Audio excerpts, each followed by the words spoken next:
It's what you're doing, making me feel like I'm falling. Hi guys, for today's video, I'm continuing with my long format content. Today's video is going to be everything that I have ever painted on my channel. And I have painted on quite a few things. I've painted on a wall, I've painted on rocks, plates, spoons, I don't know, a lot of things. Some of them are in the background over here. And I am very excited for you guys to watch this, so enjoy. Okay, so as previously mentioned, I went to Michael's. I went to the clearance section of Michael's, and they had these pencil cases for $3. Shiny pencil cases. So I naturally got two. They're very sparkly. They came in both blue and gold. What's inside? Nothing. Ripping off the tags, and I'm gonna start brainstorming. Or rather, I brainstormed off camera. Here are some of my ideas. And we are going to be creating a pencil case for Goldie, my mermaid goldfish squishy. Goldie the goldfish on a gold pencil case. I do what I can. I tried to sketch something on the pencil case and realized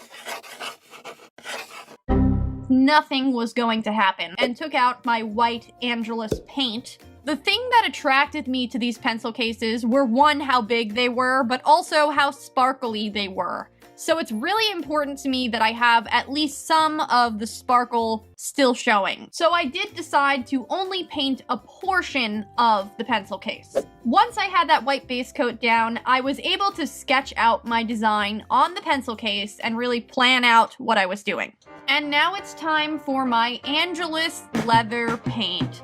I have only used these one other time on some shoes, and I had a weird experience with them. In my one experience, the leather paint dried slightly different colors than I was intending. I'm trying to learn from my past mistakes, so this time I decided to make it very pastel and see how it dried. I tested out how this light blue would dry off camera, and then I painted it all over the pencil case. And you'll see, after I'm done painting it on this pencil case, the blue does dry to be a slightly darker color. Here we go. Darker.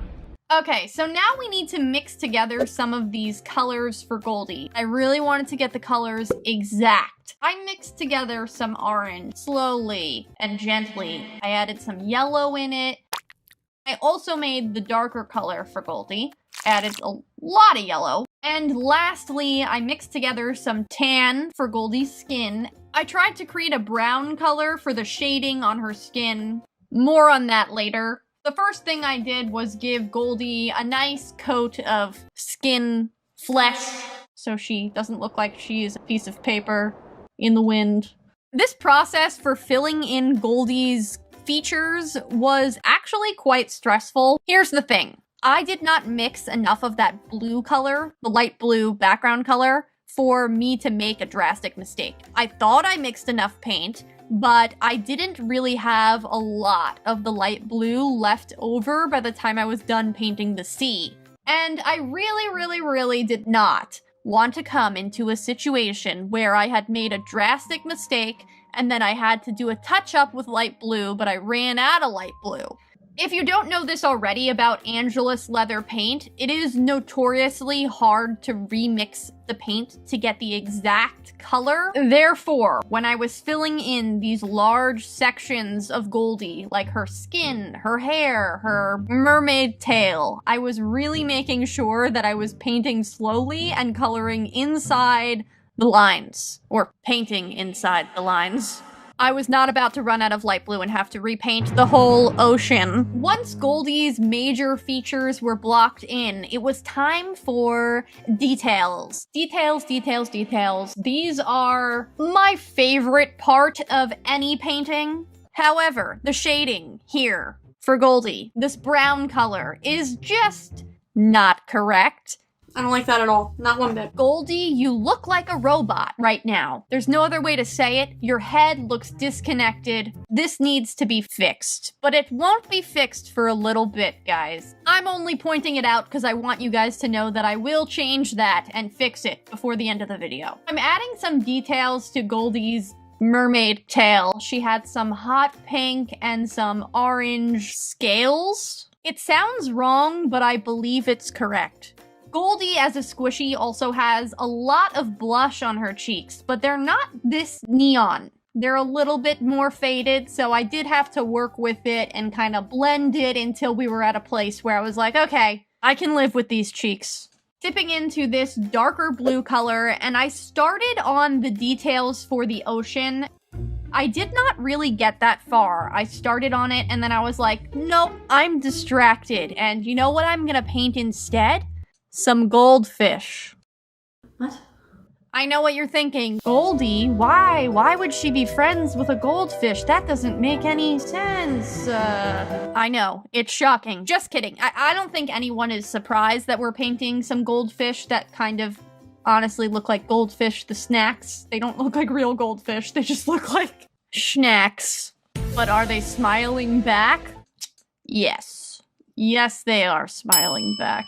And now we're going to fix Goldie from looking like an absolute robot. She looked like she had robot hands and robot arms and just a neck that was totally disconnected from her body. I feel like I may have fixed that by making the brown a slightly lighter shade.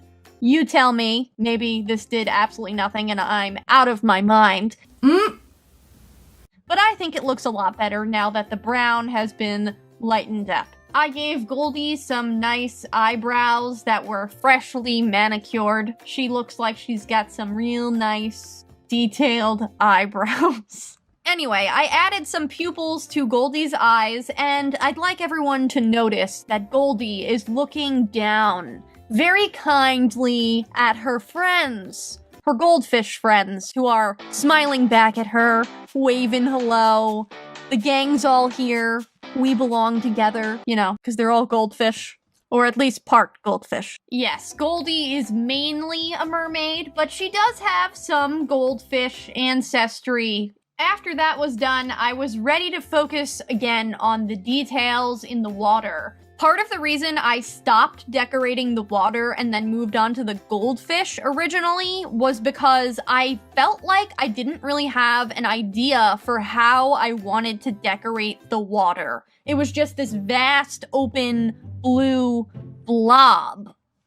I feel like I put so much pressure on myself to make the water look realistic, which makes no sense considering Goldie is a cartoon. But once I freed myself of any expectations of what the water had to look like, I really had a lot of fun. I basically just decided to let go of what I thought water was supposed to look like, what cartoon water looks like, what real water looks like. I just let go of it all, and I was like, you know what? I'm creating my own type of water. And if it looks bad, it's just one painting. It's okay. And I feel like that mentality helped me use my imagination way more. Let's talk about Goldie's mouth.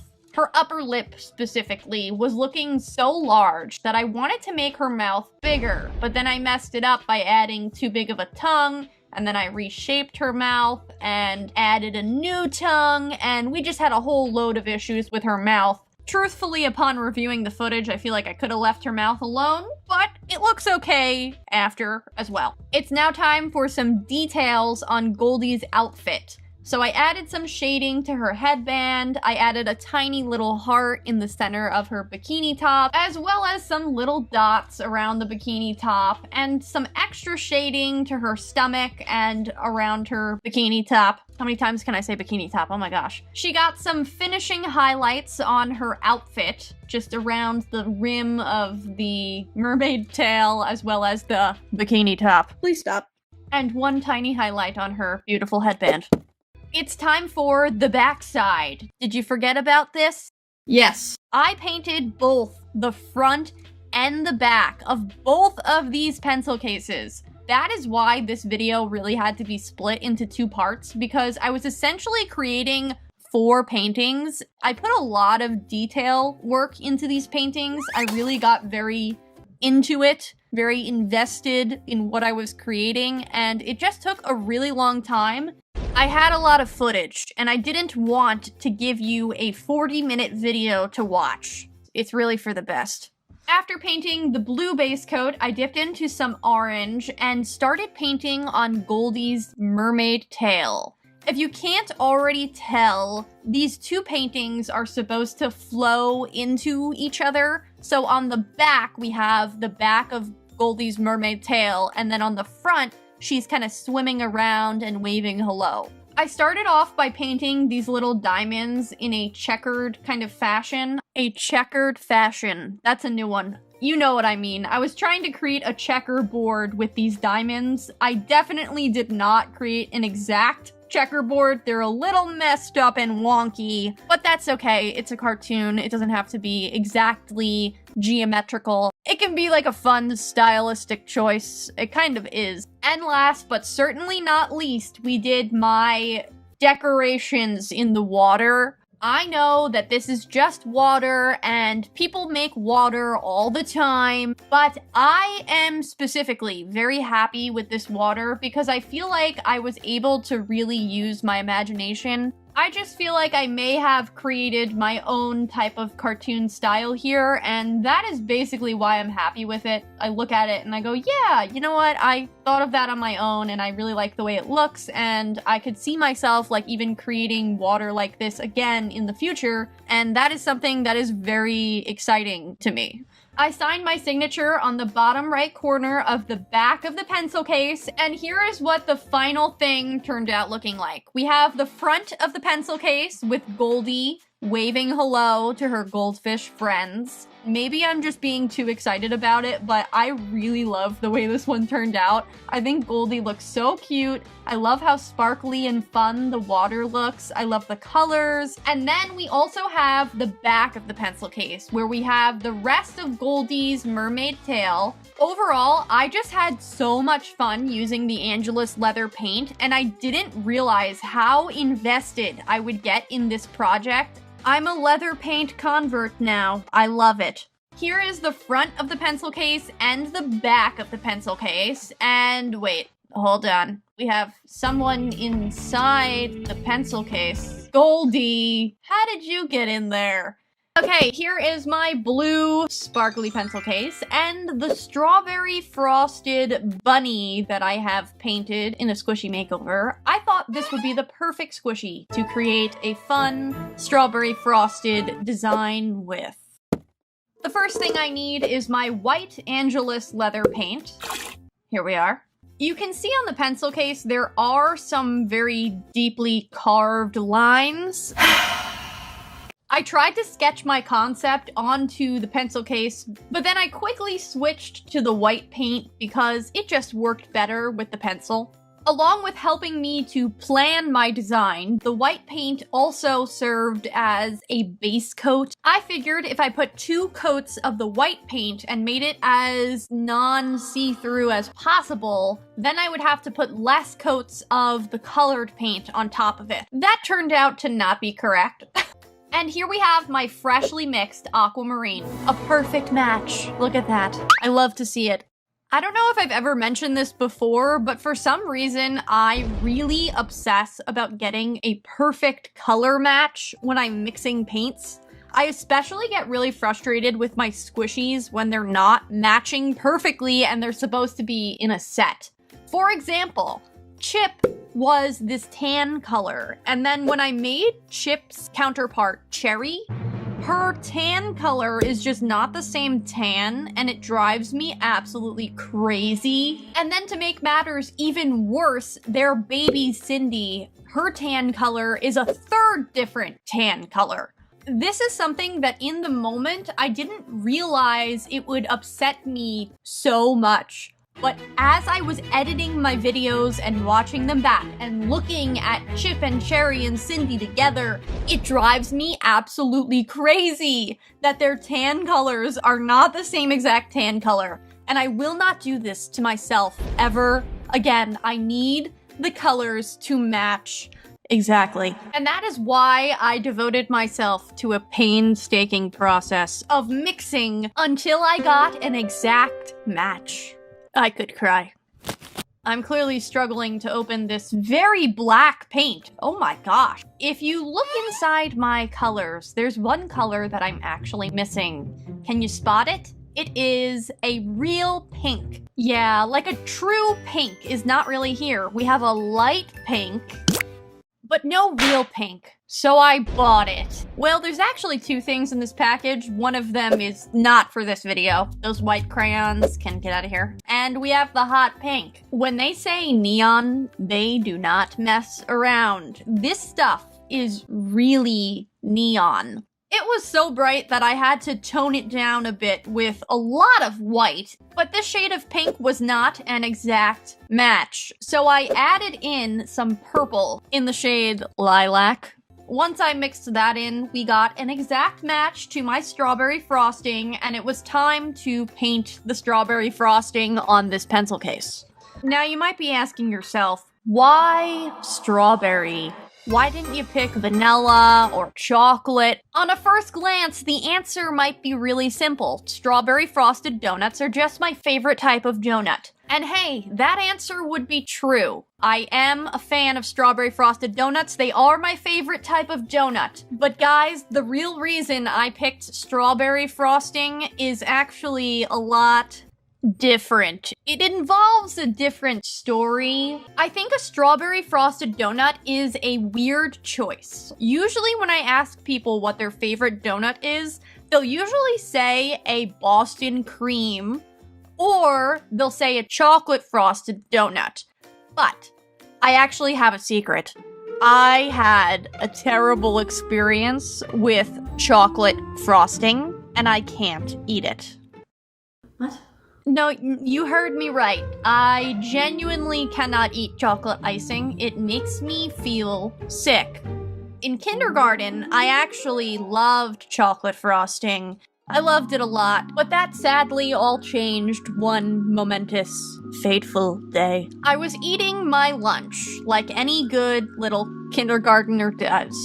And inside, something called a Lunchable. I don't know if the kids are eating those these days, but back in the day when I was in kindergarten, a Lunchable was all the rage. I had the little pizza kind. I was living large. It was a very good day because I had this Lunchable.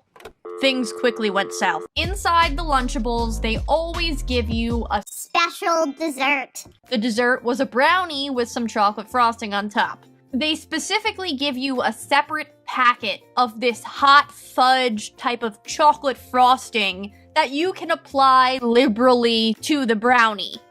So I was all excited, and I put my chocolate frosting all over my brownie and ate the whole thing, and immediately threw up, puked, upchucked, yacked, vomited, vommed. Wow, there are a lot of ways you can say that you threw up. Huh.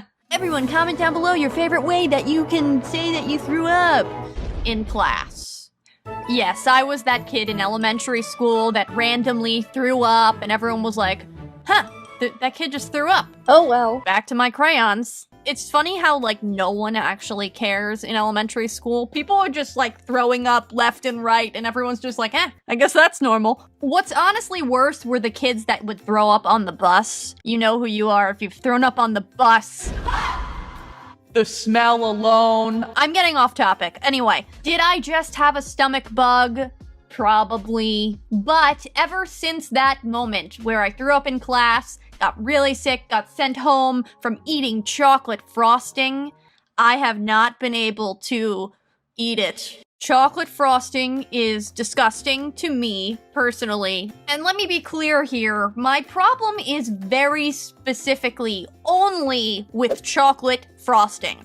I understand why people like it, but I can't eat it. I will eat vanilla icing, I'll eat strawberry icing, but chocolate icing is horrible. And that's the story of how Lunchables tried to kill me. Wow, that story really took a dark turn. I started one place and ended up completely somewhere totally different than I expected. I'm working currently on the sprinkles. I'm adding individual highlights, and then I'm also working on the eyes for this bunny. So the eyes were actually very straightforward this time. I added my pupils, I added some purple irises, I added some highlights to this bunny, and then it was time for the back cover. I'm starting off this process with a white base coat for all of the parts that I'm going to be adding strawberry frosted icing to. On the bottom right corner, I also added some bunny ears. And now it's time for some colors. First thing I wanted to do was just get the bunny out of the way, so I painted the small amount of blue and blue shading because the majority of this is going to be pink strawberry frosting. I added some frosting to the top of the bunny's ears, and then it was time for some shading. So I shaded with a slightly darker pink color around the outside, and I was really trying to replicate what I did on the front on the back. I naturally wanted to compare the front to the back, so I flipped it over while it was wet. Twice, actually, not realizing it. I ruined everything. Oh my gosh, no! And then I fixed it off camera because I panicked so much. And we're good, everything's fine. Apparently, if Angela's leather paint is not completely 100% dry and you take some alcohol swabs to it, you can remove it from this very specific pencil case. I don't know if that would work for everything, but it did work for me in this instance. And now it's time for the sprinkles. For the sprinkles, I really only did red and purple. I also added some more hot pink liquid flowing throughout the strawberry icing, and some light pink to the inside of the ears for this bunny. He's lurking down there. And last but certainly not least, I added a highlight to every single sprinkle. I also added my Bella with the shooting star signature to the top right corner, and here we have the final pencil case, finally. We have the front, which is the strawberry frosted bunny. He looks like he's either laying in a pool of strawberry frosting, or he's being shot out of a cannon with strawberry frosting just hurling behind him. I kind of like the second option better. The bunny's just being blasted out of a cannon. A strawberry frosted cannon, of course. He seems content though. And then we also have the back of the pencil case. The back just has a lot of drips of strawberry frosting all over it. This bunny is really getting strawberry frosting everywhere. And wait, what's this? Who could be inside? I just realized you don't have a name. Darla. Darla and Goldie. Here they are together, my two pencil cases that I painted in both part 1 and part 2. First they looked like this, and now they look like this. The same. I really love their cartoon forms. I feel like they just look so similar to the squishies. I can't believe I did that. I had so much fun making this video. I love Angela's leather paint, and I can't wait to do more painting on things projects. Okay, so these are the shoes. They're actually not in too bad a shape. I'm standing on the table now, modeling them, and hit my head. Perfect. Again, I did purchase these on eBay. They're used. I'm afraid to paint on brand new shoes. What is that? No, seriously, what the heck is that? Aside from that, I think this is, on the whole, a pretty clean used shoe. Let's stretch this out, just double checking we don't have any surprises inside the shoe. I'm so scared! I cannot emphasize how afraid I was to feel that. Gross. Don't need that. In preparation for cleaning and painting, I took the shoelaces off, got that stuck in there. Get out of there. Pulled that out, and then magically removed the shoelaces from this one. The shoelaces were quite dirty, so we're gonna get that away from us. We're gonna wash that. Get out of here. And here we have our cleaning wipes. I pulled out way too many of the wipes and had to shove them back into the container. Okay guys, here comes the shocking part. I cleaned both of these shoes with wipes, and after like really cleaning them, like inside, bottom, The full shebang. both wipes were completely clean. What? I'm shocked. The eBay seller must have really cleaned these shoes. I'm giving her a 5-star rating immediately. So let's discuss where I can actually do my painting. It's really the sides of the shoes. The top of the shoe has these holes, and I feel like it will be weird to paint something on that. Since there are two shoes, I decided to go with Coco and Bubbles, one of my squishies. Coco on one shoe, Bubbles on the other shoe. Coco was clearly very excited about this news. To figure out what exactly I was going to draw, I took out my YouTube sketchbook. This is actually my bullet journal. I used to plan my videos in it. I haven't used it in a while, but I figured let's draw a really bad sketch of some shoes and figure out what we're gonna do. So I have Coco on that shoe, Bubbles on the other shoe. I kind of figured out the colors, and we are ready to take out our paints. I actually got these from Will for my birthday in December. I've never had Angelus leather paints before, so this will be a new experience for me. The last time I painted shoes on my channel, some people had some very strong opinions about me using acrylic paint on my shoes. It did peel, to be fair. I'm mixing the light purple and some red. I do have some small regrets about mixing red in. I was trying to create a color that was very exact to Coco's color, but ooh, that's some good mixing. These paints have a very creamy look to them. Ugh, that looks so beautiful. Here we go, first stroke of paint. Oh, beautiful, beautiful. It just goes on so smoothly. I actually really like the way this paint is. Like, the texture of it is just Very good. I put purple on the top there. I changed that later to blue, so ignore that. After I'd painted the whole shoe purple, I mixed some blue. Oh, hello. Yes. Some more white right there. Oh, beautiful. I added that blue to the top of the shoe. Now I'm rhyming. And this is what the whole shoe looks like after a few coats of paint. I then moved my attention to the white parts of the shoe. They're pretty dirty, so I thought, let's use the white paint and cover those dirty parts up. The tongue was particularly hard to cover up. I think I put 3 coats of paint. I added white paint to the stitches right there, and I thought that really improved things. And then for the rubber, look at this. Dramatically improved the shoe. And look at this. Look at that difference. Look at it! Look at it! Look at it! It's crazy. It looks like a brand new shoe after I painted this white part. I was shocked. Look at that! Up next, I took a tan color and painted the Nike check with that. I also painted the tongue tag, I guess you'd call it, with that. But then I actually changed it to a green color and also added that same green color to the back part of the shoe. So here I'm creating what looks like worms, admittedly. It's not worms, though. They kind of look like worms. Guys, these are not worms. Trust me. I think I know what I'm talking about here. Yeah, no, those are worms. That's affirmative. Anyway, Coco and Bubbles are koalas, and they live in the forest? No, the jungle? Where do koalas live? Australia.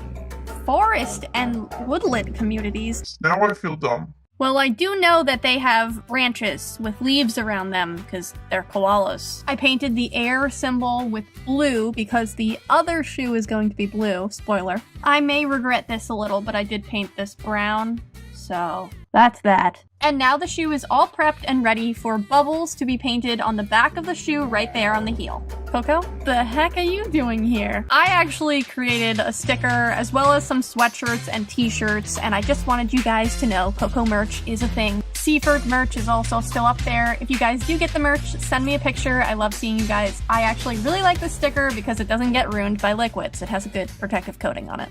While I was painting the characters, I actually used the sticker as a reference to make sure I was painting everything correctly. So we have Bubbles right there, and he looks like he's hanging off of a branch.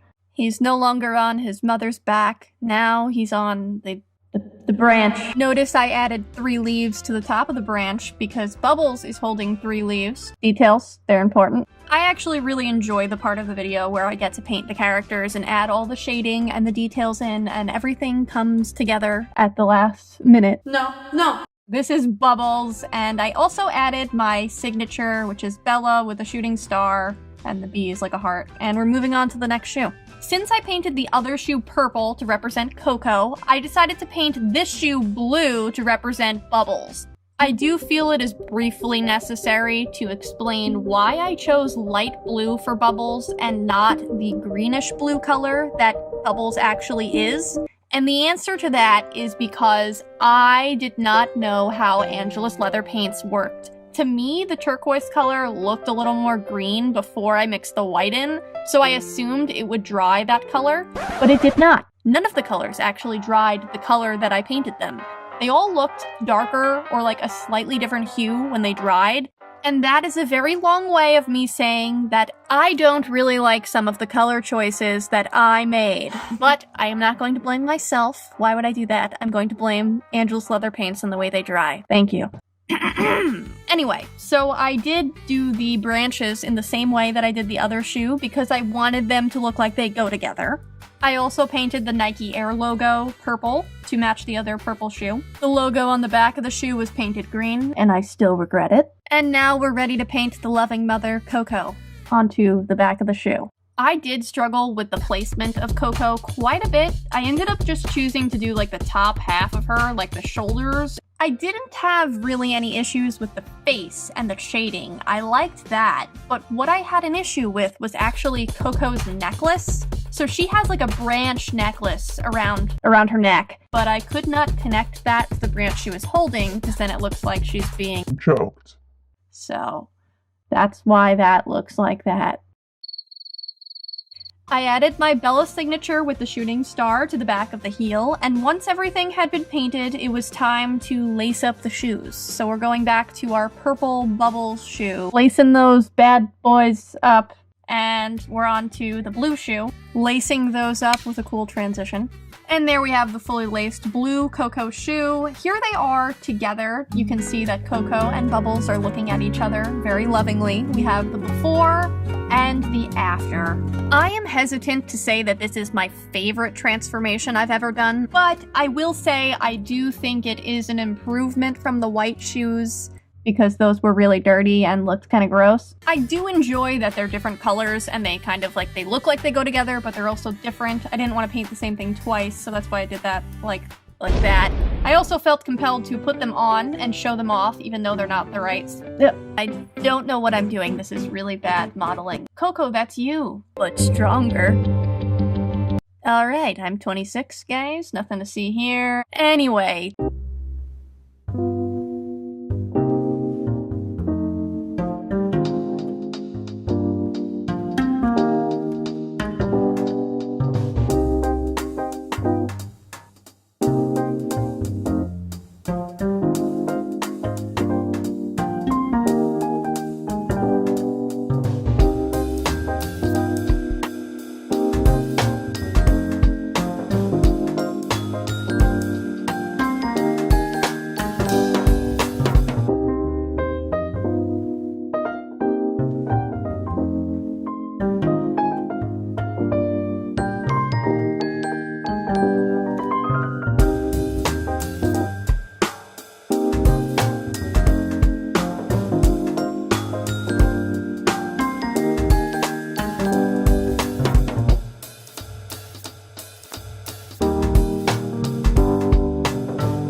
first, we need to actually gather the leaves. And to do that, we have to venture into the great outdoors. Nature, leaves, my backyard. So I picked this leaf because it looked nice. I debated taking some ivy, but then I was like, is some of this poison? I don't know. Leaves of 3, leave them be. Has that rhyme actually helped anyone? My time in Girl Scouts has truly failed me. This leaf looks safe. Definitely gotta avoid the bird poop. This is a very nice and thick leaf. I didn't like this leaf. It was kind of mushy, felt like a marshmallow. This is a good leaf. It's probably my favorite one. Very nicely shaped. I tried to get one of these, but the bee was on it. He's rubbing his hands together. What's he planning? Back in the safety of my home, and I've collected quite a few options that we can paint. But first we need to get our paints out. I have actually gone on a shopping spree. Back in December I had my birthday and I received a $60 Michaels gift card. So I spent it all on their Mother's Day sale and got even white gesso. I know, it's shocking. It took me years to buy this stuff, and it better live up to my expectations. I got some Liquitex, hopefully it's good, some new paintbrushes, and a 12 and 36 piece set of Craft Smart paint. We've got options. And we've also got lots of leaf options to choose from. The first leaf that I'm going to be painting on is this one, my favorite one. Isn't it beautiful? Rolling out my fresh bottle of gesso, and honestly, this is probably my fault. I rolled it around a bunch, and then it exploded when I opened it. Oh look, it's the consequences of my own actions. I also got a new set of paintbrushes. These are obviously not the most expensive, but they are extremely soft and jingly. First dip into the gesso, and it does appear to be very similar to a white acrylic paint. I don't really know what the difference is, and perhaps we'll discover at one point that this actually does nothing. I don't know. Either way, I don't think gesso was intended to prime leaves, so bear that in mind. And now it's time to take out our colors. I have to open each of the packaging, and I thought this would be a great moment to have a nice ASMR thing.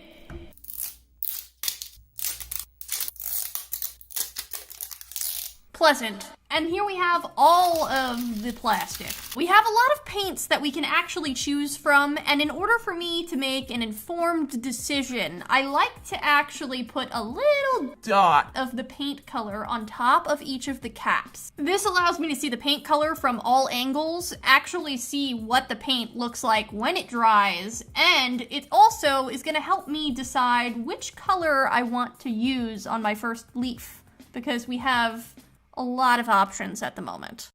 I have to clean. I have all of my paint palettes very dirty, and I thought, you know what, while I'm doing this, I may as well film it because everyone loves to see this. This is probably the most satisfying thing you could watch in the world.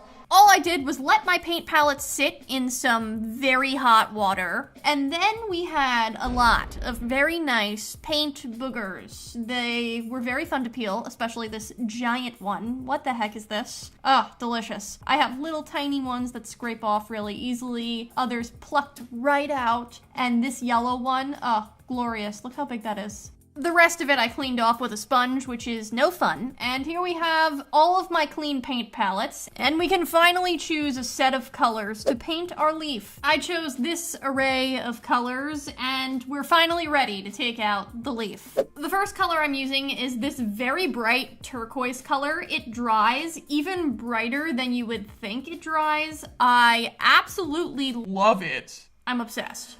On the other side of the leaf, I'm using this very bright yellow color. It's kind of like a mustard, no, a saffron. Yes, wow, this pretty exactly matches this saffron swatch. Interesting. I'm using the saffron color to create an outline on the turquoise side of the leaf, and I'm also creating an ombre effect around the leaf. I mixed together some white with the turquoise color to create this lighter blue color and created more of an ombre effect in the center. And now we're ready to start creating our design. For this first leaf, I was looking at it and I was looking at the little veins and I was like, you know what? Trees grow leaves. Leaves are on trees. Wouldn't it be fitting if we painted a tree on a leaf? It's like Inception. There's a tree with a leaf on it and a leaf with a tree on it, and inside the leaf there's more leaves on the tree. What? Anyway, I started off painting the leaves with the darkest shade, which is black. After I had painted the black, I moved on to some dark purple and added some little dots. I mean, the whole thing is basically dots. You just have to know how to arrange your dots so they look like they're tiny leaves on a tree. The tree doesn't actually have green leaves, so maybe these are flowers in bloom. Or maybe it's nighttime. Maybe this is not actually a tree. Maybe it's a bush. No, it kind of looks like a tree. Once I finished, I took out my Liquitex High Gloss Varnish. This is something that is supposedly very glossy. And you know what? It is pretty glossy. It's glossier than most of the varnishes I have tested in the past, so I guess I like it. And here we have the final result of my first leaf. I don't often paint in what you would call, I guess, realism, but I'm pretty happy with this result. I think it does look like a somewhat realistic tree. I very rarely paint in this style, and I always enjoy the result. I just feel like it's slightly more stressful for me. I'm like, does it really look like a tree? And it just becomes a mess. Anyway, let's move on to our next leaf, which will be this thick young man. I don't know why I just said that, but I refuse to change it. This leaf is a thick young man, and he will become a beautiful butterfly. No, it's not gonna be a butterfly. I'm actually deciding to paint this into a fish. Two fish, actually. Two tiny fish friends. Because they kind of just looked like fish to me. I was like, you know what, these leaves, they're looking real fishy. I started off by painting the back of this leaf a nice Cheeto color. I could really go for some Cheetos right now. Better yet, cheese doodles or pirate's booty. I like both of those. That would be great. This first leaf is a nice, strapping young man, and he is going to be turned into a beautiful clownfish. And I don't want to hear any jokes about Mr. Clown. Not one peep. I chose this fish because I feel like this is just my go-to fish of choice. I don't know if this is the same for everyone, but I think of a fish and immediately it's a clownfish. Have I been brainwashed by Disney and Nemo, Finding Dory? Yes, probably. After I got the orange-white structure down, I outlined everything with a black, and I gotta say, it was really nice for a change to have a thin paintbrush that actually worked. I also started adding some shading to this, which is probably my favorite part. I took like a darker reddish maroon color and blended things together with the yellow and the orange until we had enough shading that I was satisfied. Using my black, I created the outline for two eyes and a mouth, and then I went back in with a white color for the whites of the eyes, as well as a tan color for the fish lips. I added 2 more black dots for the pupils, and now we're ready to add a nice glossy coat of Liquitex to seal everything in and make sure that our leaf hopefully never falls apart. And now it's time to give this thick young man a little baby son. I decided this very tiny little leaf was the perfect candidate for a son. I made the back side again that Cheeto orange color, and on the other side I began creating the basic structure for our clown, orange-white. I blended some yellow on the bottom underbelly part of this baby fish, and then I took out a darker color and started adding the darker shades to the top part of the fish. Once I had finished all of the shading, I took out the thinnest paintbrush I have and added the black outlines for this tiny little clown fish. Honestly, this is so cute. I Love him. He needs one adorable little eye. Very cute. I'm dipping into some high gloss Liquitex to seal everything in and make it nice and shiny. And here we have both of our fishes, our thick young man and his son. 2 young clowns out on the town. Don't you speak to me and my son ever again. My only complaint is the tail on the older fish is kind of messed up. But other than that, I really like this one. I like that I was able to use some different colors, and I appreciate the shading. Let's move on to our next leaf, which is going to be this brightly colored leaf, and whoops, I spilt some of my gesso. Let me gesso wipe that off.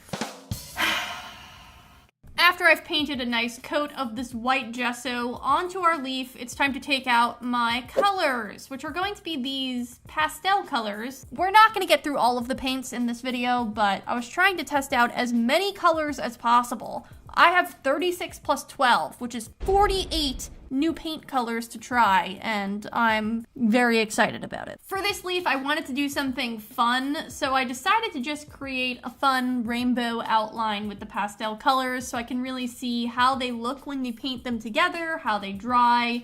The interesting part about this one is the set of colors I'm using here is actually part of the Craftsmart satin paints that I got. So when they dry, they actually dry a little bit shiny. This silver color is actually from the matte 36-piece collection, but all of the other colors are from the satin 12-piece collection. And I discovered through this process that I actually like the satin finish way more than the matte finish, which makes sense because the satin paints were way more expensive. And here we have all of the leaves that I painted this week. At this point, I have painted on so many different things on my channel, but I have to say, painting on leaves is probably one of the best summertime activities. Why? Well, there are unlimited amount of leaves outside. You can go outside, grab a leaf. If you mess it up, you can just throw it away. It's a leaf. I don't know, that's my pitch. I think you should all paint on a leaf. Okay, so I have narrowed this down to 3 different paintings. I have more than this, but I figured 3 options is enough. Option number 1 is a lighthouse painting. Option number 2 is a snowy backdrop. And option number 3 is a mountain thing.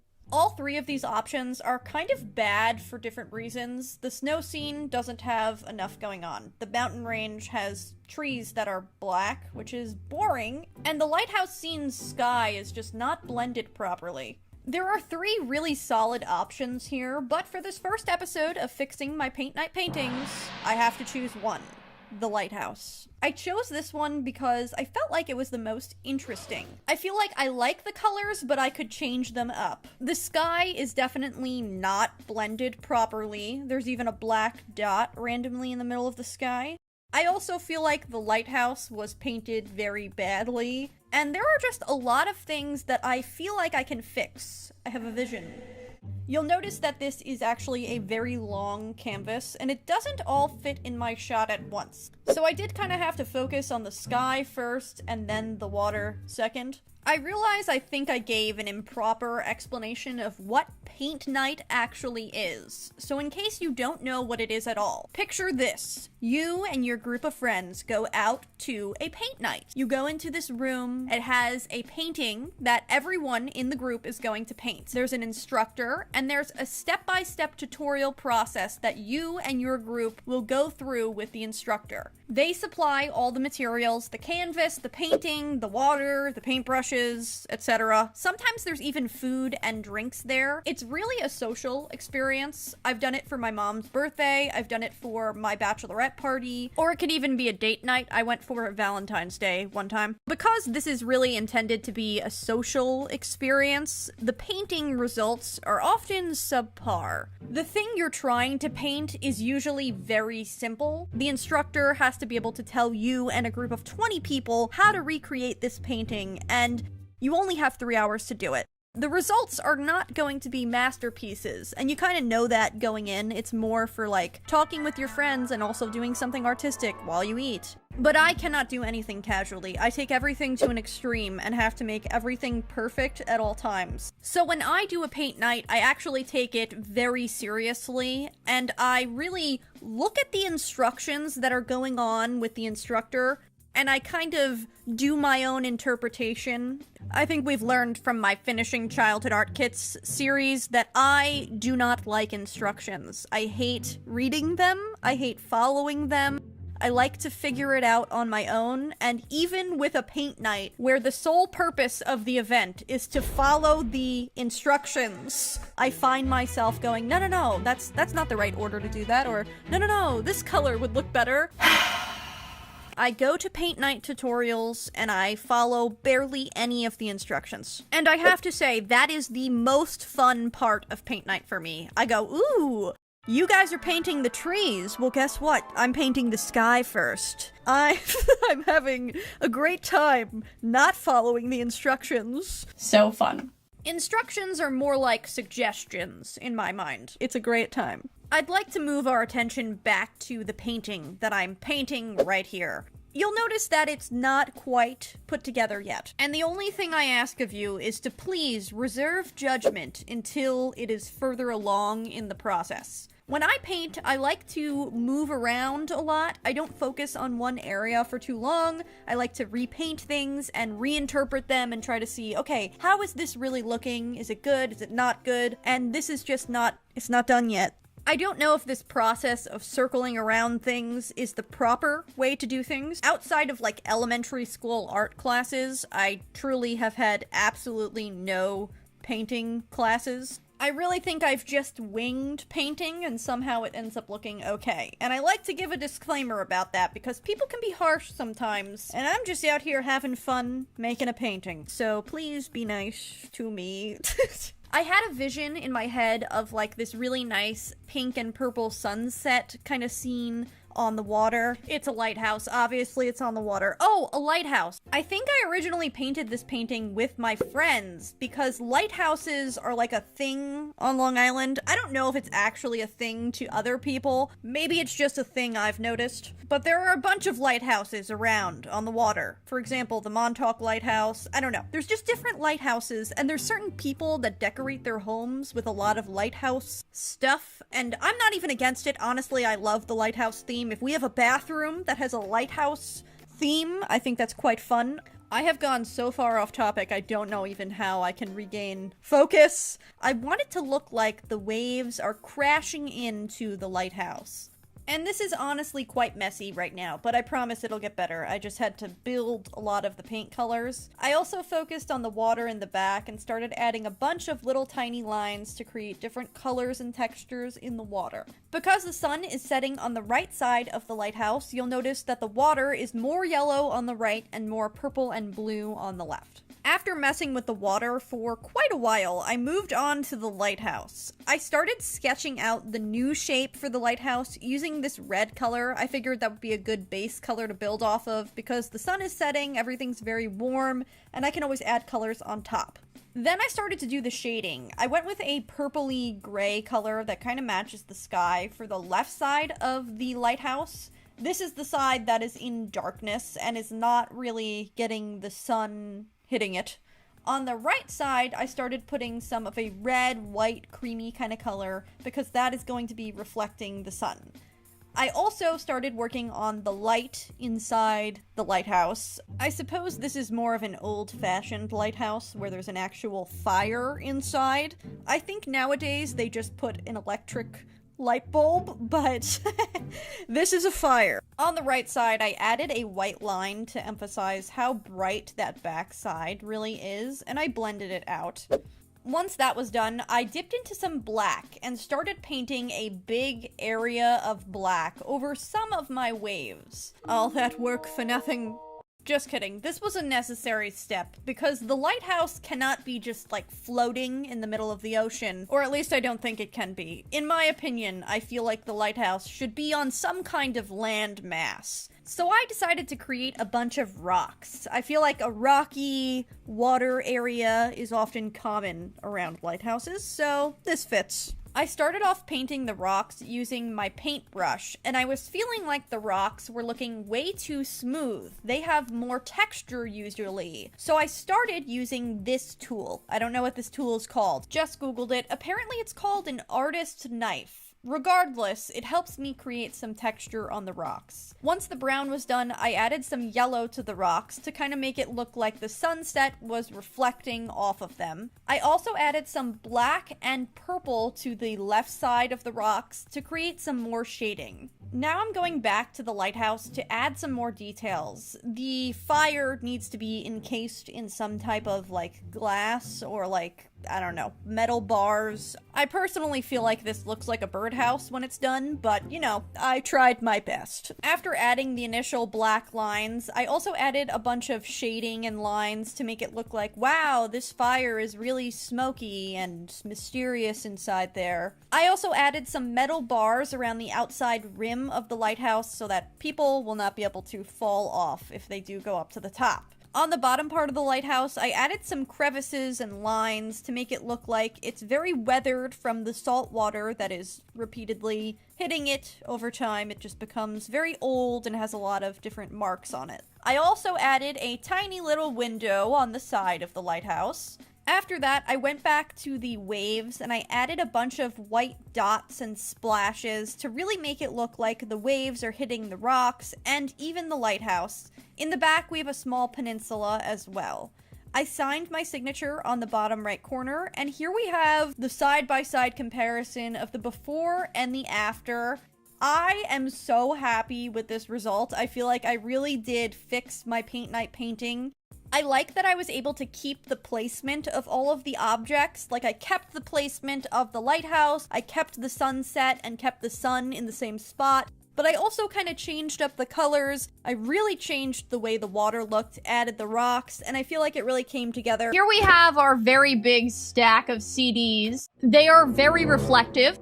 I will be painting on 3 CDs in this video. You can see my reflection pretty much at all times. The CDs are very shiny. I love all of the colors that kind of come up. It's very Pretty. and I thought it was important to utilize that in this video. For the first song, I chose Heat Waves by Glass Animals. This song has been really popular for about a year. I have decided to focus on the waves aspect of this song. I'm taking out some sandpaper and ruining some of the CD. I left a tiny piece untouched, more on that later. And then I dipped into some light blue and painted a nice area that will be the base background blue color for this painting. As you can probably already tell, we're going basic with this, guys. As I've said in the past many times, I get very excited by regular, popular, basic things. I have no desire to be a hipster, is basically what I'm saying. And I decided to do a straight interpretation of a heat wave into a different kind of wave. An ocean wave in the heat of June, because the song it's in June, so. After I was finished painting all the details on the wave, I took out my edgy hedgy wish hog. I've actually had this idea for a while to paint my edgy hedgy in a summer scenario where he is surfing a wave. He's also doing his dabbing motion in the same direction as the wave. I started off by painting the edgy hedgy's skin, and by the end I realized it just kind of looks like a potato. What is that? He needs some hair. Our edgy hedgy wish hog has a lot of hair. Rainbow hair. The actual squishy's hair is very blended together, so I just did the basic structure of the hair. And then I went back in with my dotting tool. The dotting tool helped me add some extra fine tip points. I wanted the hair to really look like it was flowing lusciously in the wind. Underneath him, he is riding on a surfboard, catching those heat waves. The edgy hedgy usually has sunglasses on his face, but I've decided in this scene, his sunglasses are going to be on top of his head, which is rare for him. We're gonna actually see what his eyes look like. Scandalous. No, not really. I don't know why revealing the eyes would be scandalous. Anyway, I added some lines to the surfboard, and then I dipped into some brown, because I wanted to give him some feet. But as I did that, I realized his stomach was just a little too small. Naturally, I tried to avoid looking at it. I did some other details, like the top of the sunglasses, and then I realized, nope, it needs to be fixed. No, we're not doing any of this. The stomach just needed to be bigger, you know? It's not the right size. To finish up our hedgehog, I added some highlights to different parts of him. One of the important things he has on his sunglasses are these glimmer stars, so I added that to the surfboard. I also gave him some highlights as well as shadows underneath his hair, just to like emphasize the hair. And after I had finished painting all of the details on this edgy hedgy, I then moved on to the water. Since this is a wave, I feel like it needs some more crashing water effects near the surfboard. That's looking nice, and it's time to take out our glossy decoupage. I'm putting a coat of this all over the CD to seal in the paint. I forgot to add my signature, so I added that really quickly at the end. And here we have the result for our first song makeover of this episode, Heat Waves by Glass Animals. I'm pretty happy with the way this came out. I really like the edgy hedgy, and I really like how his hands are pointing in the direction of the wave. I feel like that's really fun. I don't know if you guys feel the same way, but I have always felt like the edgy hedgy was a very summery character, and I'm very happy I finally got to paint him in a summertime scenario. Let's move on to the next makeover. For this next CD, we're doing I'm Falling in Love by Wildflowers, also known as my intro song. Let's dance. It's what you're doing, making me feel like I'm falling. And when you're moving, I can hear my calling. There's no one else here that I see but you. It's what you're doing that's making me feel like I'm falling. Yeah, I'm falling in love. I originally had a different intro song, and it kind of got sickening. I just didn't like it by the end, and I ended up looking for a new intro song. Ooh, the first coat of paint. I was going for a light periwinkle, but it dried so dark. So I tried to do a second coat of paint. It dried dark again. I did a third coat of lighter paint, and it dried the same color. Ignore all the paint on my hands. As a 27-year-old female who is loosely stuck in the year 2007, I'm okay.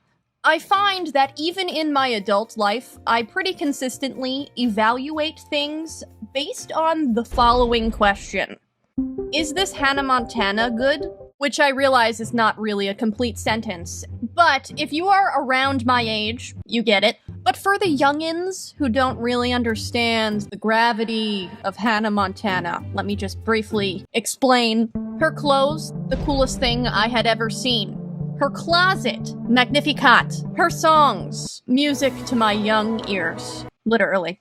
And when I was choosing my intro song, it was very important to me that this song was Hannah Montana good. And I feel like we really achieved that. Everyone seems to really like it. I get a lot of comments about people dancing and singing along, and that's nice. I'm glad you guys like it. Truly, my main goal was to pick something that no one hated, including myself.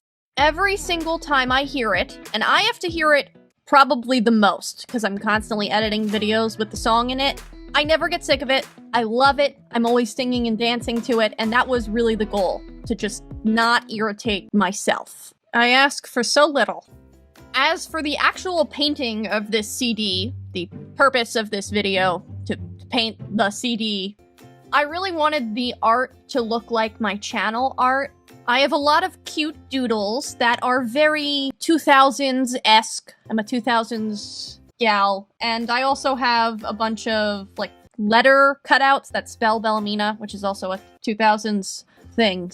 After I had finished all the doodles and the letters, I felt like it was missing something.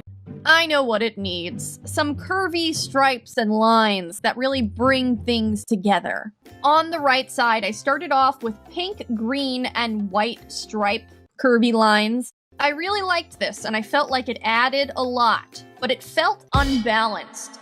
So on the left side, I added a yellow and an orange curvy line, and I feel like that worked. That's done, and now it's time to take out our glossy decoupage and put a nice coat of that over it, make sure everything is sealed in and nice and shiny.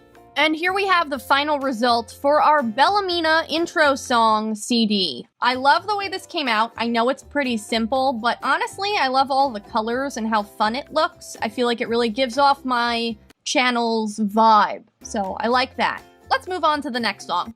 Up next, we're doing the song What's Been on Your Mind by Surfaces. Throughout the song, the singer is trying to figure out what the other person is thinking about. For this third song, I wanted to pick a song that I just genuinely like. I know this is not the most popular song, at least I don't think it is. And this is not to say that I'm a music hipster by any means. Taylor Swift is my favorite artist. I love pop music. But yeah, I just felt inspired by this song and I wanted to show it to you, regardless of if it was popular. As I said, the song asks the question, what's been on your mind? And I thought it would be really funny if I chose an animal that was thinking about something unexpected. Let me set the scene for you. We have two monkeys that are in a relationship. One monkey, the boy, is constantly thinking, what is on her mind? What's she thinking about? I'm so confused. Is she happy? Is she sad? Is she mad at me? Does everyone hate me? He's an anxious monkey. And then we go inside the brain of the girl monkey, and all she's thinking about is bananas. She's just hungry. That's it. Nothing else on the mind. Just a hangry monkey. I thought it was a fun twist on the song. The monkey's just thinking about bananas, nothing else. Before I added any of the details, I was just blocking out where things would go. We have a monkey on the bottom right. She has her hands on her face, and she's kind of just like looking up at the thought bubble clouds in the sky. I also added some rainbow shooting stars from behind the monkey. The rainbow shooting stars were to make it seem like the monkey was bananas about the bananas. After finishing up the rainbow shooting stars, it was time for some details. So I added some shading to the clouds, and I also added one bunch of bananas in the biggest cloud. The banana bunch is kind of chunky, but you know what? That's okay. It's a thought bubble, and those are usually kind of blurry anyway. Then I added some shading to the monkey, just to make it look like it actually was, you know, a shape.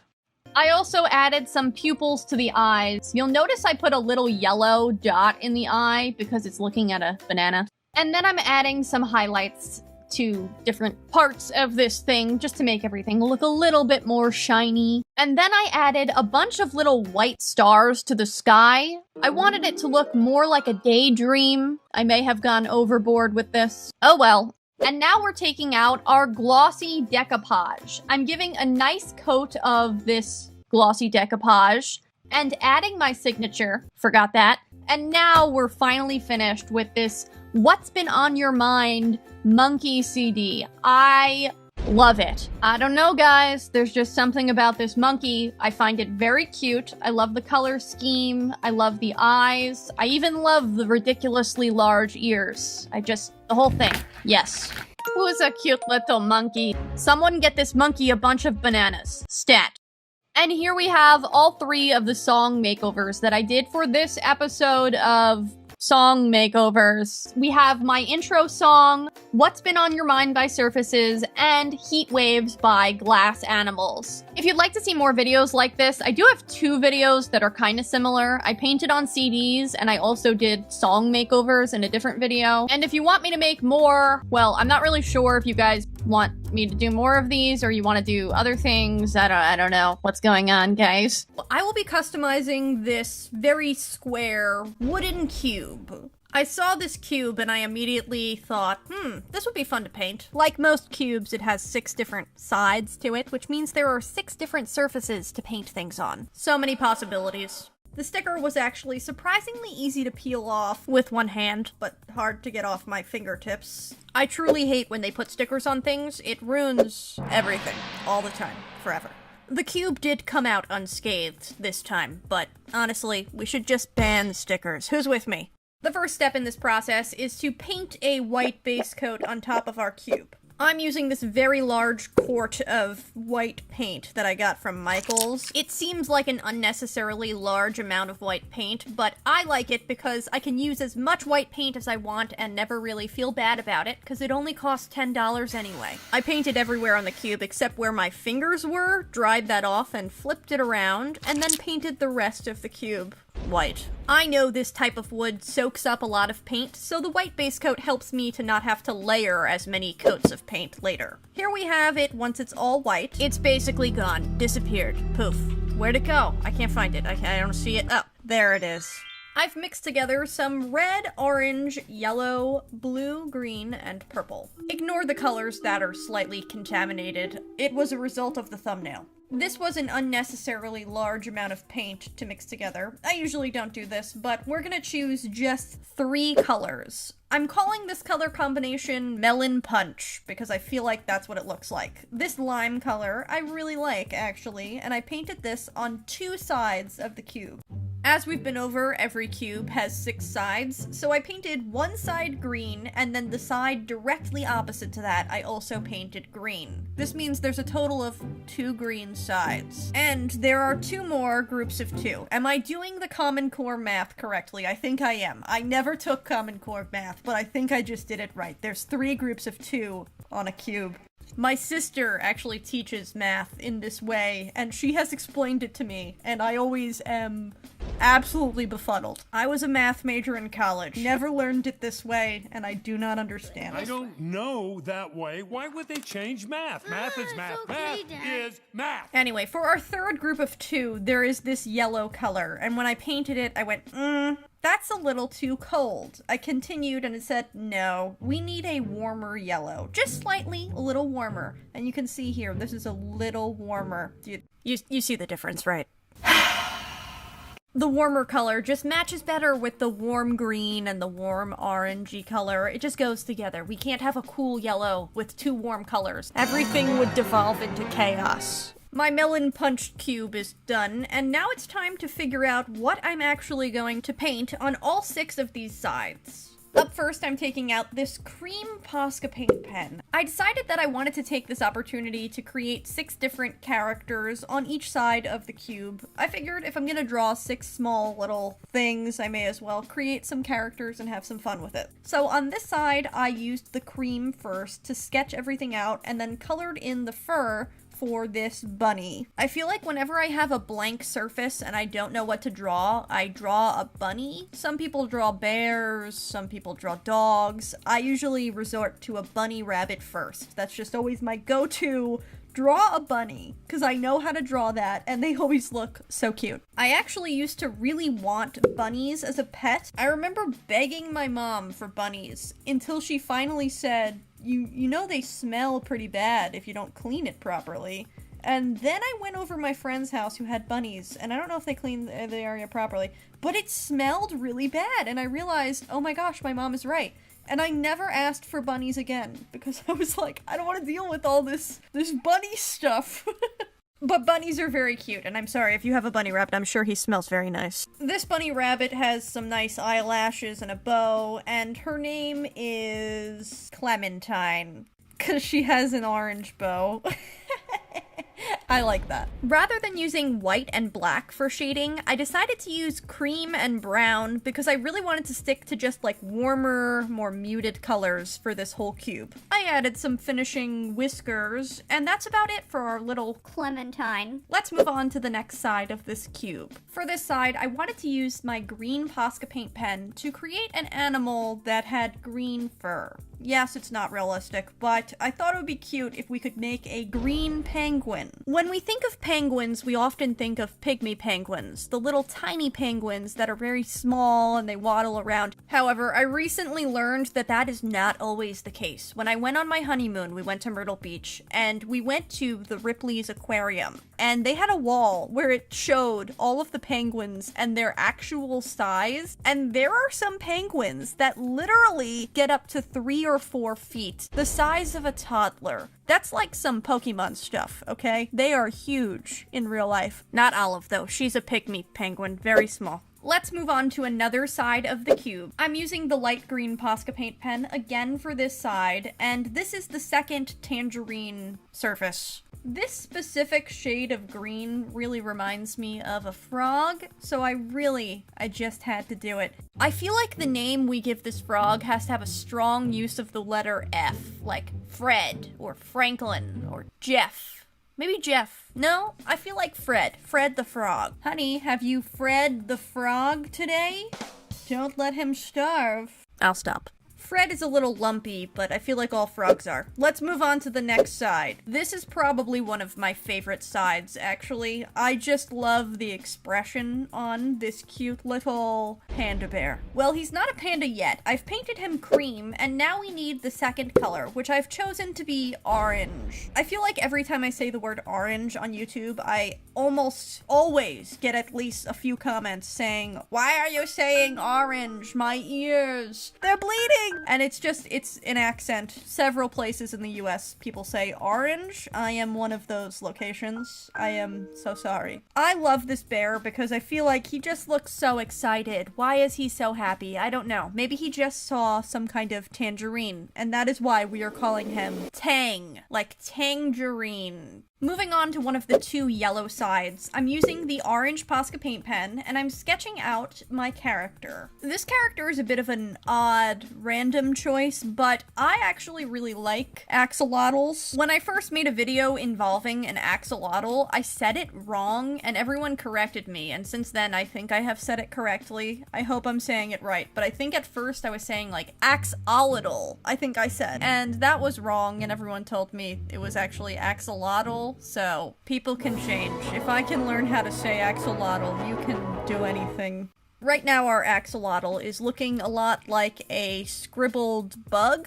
It looks just very bad, but I promise it's gonna get better. I fixed the jaw, and there it is. Let's move on to the other yellow side. I'm using the green Posca paint pen, and I decided to draw something that is near and dear to my heart. I've already drawn a penguin, a bunny, an axolotl. We've got a lot of my favorites here, but the one thing we're missing, besides a monkey, is a dolphin. I love dolphins. Last time I did something with dolphins, I think someone commented that dolphins are not mammals, and that is contrary to everything I know and believe. So if you are still watching my videos, please elaborate. I'm not a scientist and I know absolutely nothing outside of my elementary school books on animals, and the last I heard, dolphins are supposed to be mammals, but maybe they're not. I don't know. I remember that comment and it really intrigued me because I was like, is everything I know a lie? You know? And here we have the final result of our cube, which has all 6 sides drawn. The cube really has no function other than to look nice. I guess most things I paint on don't really have a function. But then I got to thinking, what if I rolled the dice and used this to determine what animal I was going to draw or paint in another video? I also enjoy the idea of applying this concept to emotions, like you roll a dice and that determines what emotion the character has, whether he's smiling, crying, laughing. So I think I might explore something to do with these dice. Thank you guys so much for watching this video. If you want to see me paint on more stuff, you can click on one of these 2 boxes. Otherwise, I'll see you guys next week for another video. Bye! I guess? Yeah, I mean, yeah, you definitely hang it on a wall. It's not that confusing. It's just a piece of decor. And I decided it would be best if I painted on it. On the back side, we have my reoccurring terror stickers. They constantly put stickers on everything, and then I have to peel it off, and then there's a sticky residue. But, honestly, for this one, it peeled off in only 3 fell swoops, and there was no residue. Amazing. First things first, I'm taking out this paint palette in a very chaotic manner. Just gonna put that down and take out my white paint. I did buy gesso. I did get gesso, but I have a secret. I actually filmed this video before I bought my gesso, and now things are out of order, everything is ruined, and we have to use the white paint on the wood. It's fine, everything's fine. I did put several coats of white paint on this, 3 to be exact, because the wood did soak up a lot of it.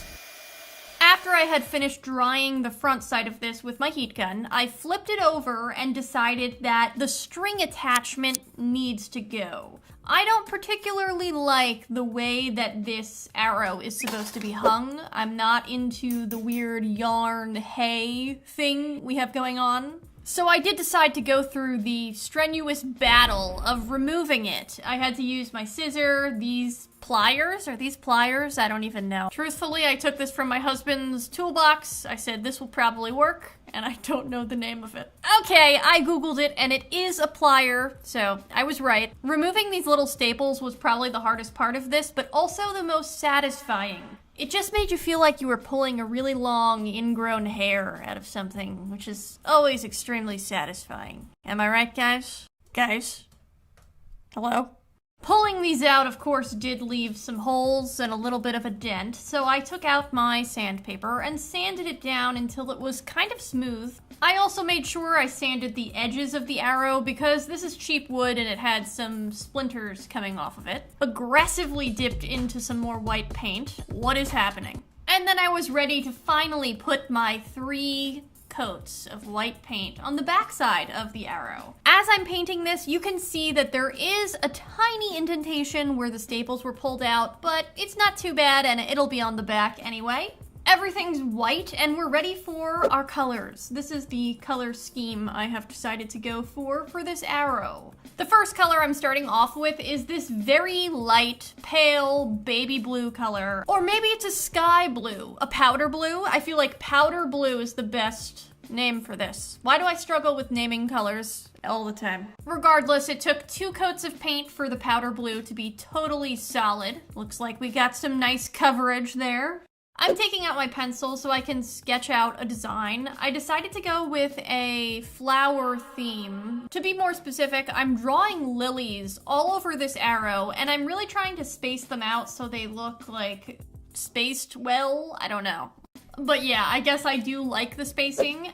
The next color I'm dipping into is this light pink color, so I guess I'm creating light pink lilies. My drawings have several different pieces for the flowers that are vaguely detailed. I mean, I don't have a lot of details on these drawings, but they're like decently detailed, and then I kind of just painted over all of it with the light pink, which honestly seems pretty useless and like a waste of time. But I don't think the detailed sketch was actually useless, because then I at least had a picture in my head of what I was going to paint after I had finished painting all of my paint. Although it doesn't look like it would help because you can't see anything, it was sort of helpful. After I had finished putting the initial coat of light pink down, I did have to go back and do a second coat because the pink was somewhat transparent. Once that's done, we're ready to move on to our next color, which is this light green color. This light green is really fun. It's like a pastel green, but it also has a punch to it. It's very crisp, almost like a crisp apple. Although green apples have a little more yellow in it than this, but it still reminds me of a crisp green apple. Interesting. Here is the yellow. So I'm using this yellow for the center part of the lily. I thought this was not a realistic lily, but then I googled pink and yellow lily and I found that this actually does exist, so ha. But I did then make it unrealistic because I used a darker blue color for the pollen stick, I guess you would call it. So this is not really a realistic flower, but I think we already knew that. It looks like a cartoon. With my white Posca paint pen, I am outlining each of the flowers with a squiggly sort of white line. I didn't really need to outline this in white, but I kind of just felt like outlining it in white. I don't know, sometimes you just get the feeling and you're like, yes, this could use a nice outline. I also added a bunch of little white, well, I meant them to be flowers, but now that I'm looking at them, they look like stars. And I added way too many of them, so I went back and covered some of them up with my blue. Oops. Once I had that done, I also signed my B Bella signature.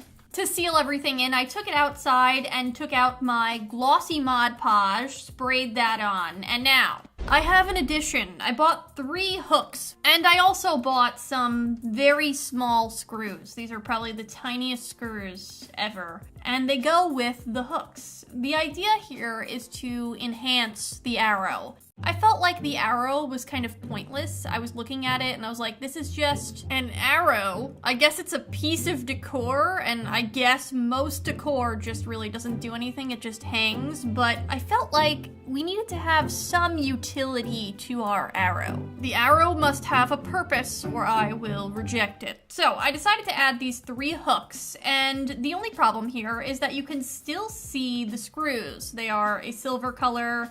That will not do. I need to cover this up. I took out my white paint bottle, opened that up, and honestly didn't even put it on a paint palette, just used my dotting tool and covered each of the tiny screw holes. This was an essential step for me and my brain, because when I looked at it, I was like, I don't want to see these screws. We need to cover them up. That looks much better. So here we have the final result of what my painting looked like with the hooks. I love the colors, but I also love the utility, the purpose. You might be thinking, Marissa, what could this possibly be used for? Here, we have a keychain. This is my Seaford keychain. It's actually something that I put my car keys on. And we can use this arrow to funnily display our keychains. How fun. You could also hang something like ponytails or bracelets in your bedroom if you want to organize necklaces and bracelets. That could be fun. You could also hang something like your purses. I don't know. I'm just coming up with random ideas of things that could be hung on these hooks. I am going to hang this in my new art room and decide on what will actually be hung on the hooks. I still have to figure that out. I am going to be creating some nursery decor for my unborn child. I came up with this concept because I was walking around the aisles of the Dollar Tree just looking for some inspiration for videos and such, and I stumbled upon these plaques, and they seem to be pretty good quality. The wood is quite thick, which I really like, and I also enjoy the rim of each of these plaques. I think it looks nice. My only qualm is that there was some splintery pieces around the edges of the wood, but honestly, that's not really that big of a deal. I was able to sand them away, cleaned up the sawdust with some baby wipes, ironically, because this is a nursery decor video. I peeled off the sticker, and it did leave some residue, but I was able to wipe that off pretty easily as well. Taking out my white gesso, and this looks so good. It looks like marshmallows. I love marshmallows. The first 2 times I used gesso, I have expressed some concerns that it seems very similar to white paint, but I think I might actually retract everything I've said based on this video alone. After using it in this video, I think the gesso is actually doing something with wood specifically. Maybe that's what it's meant to be used on, but typically Dollar Tree wood will soak up so much paint. You have to keep painting so many coats. Nuh-uh. In this video, I only did 1 or 2 coats of paint max, and everything was great. Both hearts have been gessoed, and now it's time to take out our Vanilla Craft Smart paint. Yes, it's called Vanilla, and I'm actually using this because the main color in my baby's nursery is this Pebble Cream color by Bear. Craft Smart's Vanilla actually matched it really well, so I figured let's just use it. I mean, technically Pebble Cream is a tiny bit more saturated, but honestly, this was such a close match, I didn't feel like mixing colors, and I was like, okay, this is gonna work fine. I did flip this over and paint the back. No one would have known but me if I didn't, but you know. And now, it's time for me to reveal the gender of my baby. The other 2 nursery colors are blue. It's a boy! It's a boy. I know what you're thinking. The nails at the beginning of the video. I thought that was a hint. No, that was just poor planning on my part. I wish I thought that far ahead, but no, I am having a boy, and these are the 3 colors for my nursery. So, these 2 blue colors, they're like a purpley blue, and I have mixed them together myself using Craft Smart paint, and I just wanted to show you, look how perfectly they match. I was so proud of myself that I got them to match almost exactly, so everyone look at it. Okay, my design. The first thing I'm doing is using this washi tape to create horizontal stripes on my hearts. My general design concept is that I wanted to create a gingham pattern. If you don't know what a gingham pattern is, it's kind of like checkers, like it looks like checkers, but the center square is darker than the 2 lighter shades. So you have the base layer, which in my case is the Pebble Cream color, and then we have 3 shades of blue, which are going to get progressively darker. While the paint is still wet, I made sure to peel off each of the washi tapes, and I feel like I actually got a pretty good tape peel, especially when you consider that each of these hearts have beveled, curved edges. It definitely needs some slight touch-ups, but overall, it's pretty good. The lightest horizontal shades are complete, and now it's time to create some vertical lines. I'm actually taping this off with Mira Byler's washi tape. Her little science test tube characters are adorable. And here we have my weekly mistake. This one is pretty big. I don't think I let my horizontal lines dry long enough before adding vertical washi tape on top, because when I did the tape peel, especially on the first heart, I peeled off a large portion of those blue horizontal lines. The second heart dried longer, so it was a little better, but there are a ton of areas that I need to do touch-ups on, pretty much every single square. So I spent the time to go through and fill in each of the squares by hand, which made me feel like it was absolutely pointless to even do the washi tape to begin with, because I had to go back and hand paint each of the squares anyway. It's not even that I don't like the hand-painted style look, because I actually do like the way that looks. I just hate that I wasted my time, but oh well. And now we're taking out our darkest shade of blue. So this will be the square that is at the intersection of our lightest shade of blue and our medium shade of blue. And this last color is what really brings it together and makes it look like a gingham pattern. Before, it kind of just looks like checkers, but now it looks like gingham. Gingham is a weird word because I feel like the ending doesn't have a clear syllable. It's like gingham, and it just like ends weird. I don't know if anyone else feels like that. I know that gingham as a pattern in general is very controversial. No, not controversial, it's just either you love it or you hate it. I feel like most people have a pretty strong opinion about gingham. Some people really dislike it. I actually love it. I'm a big gingham fan.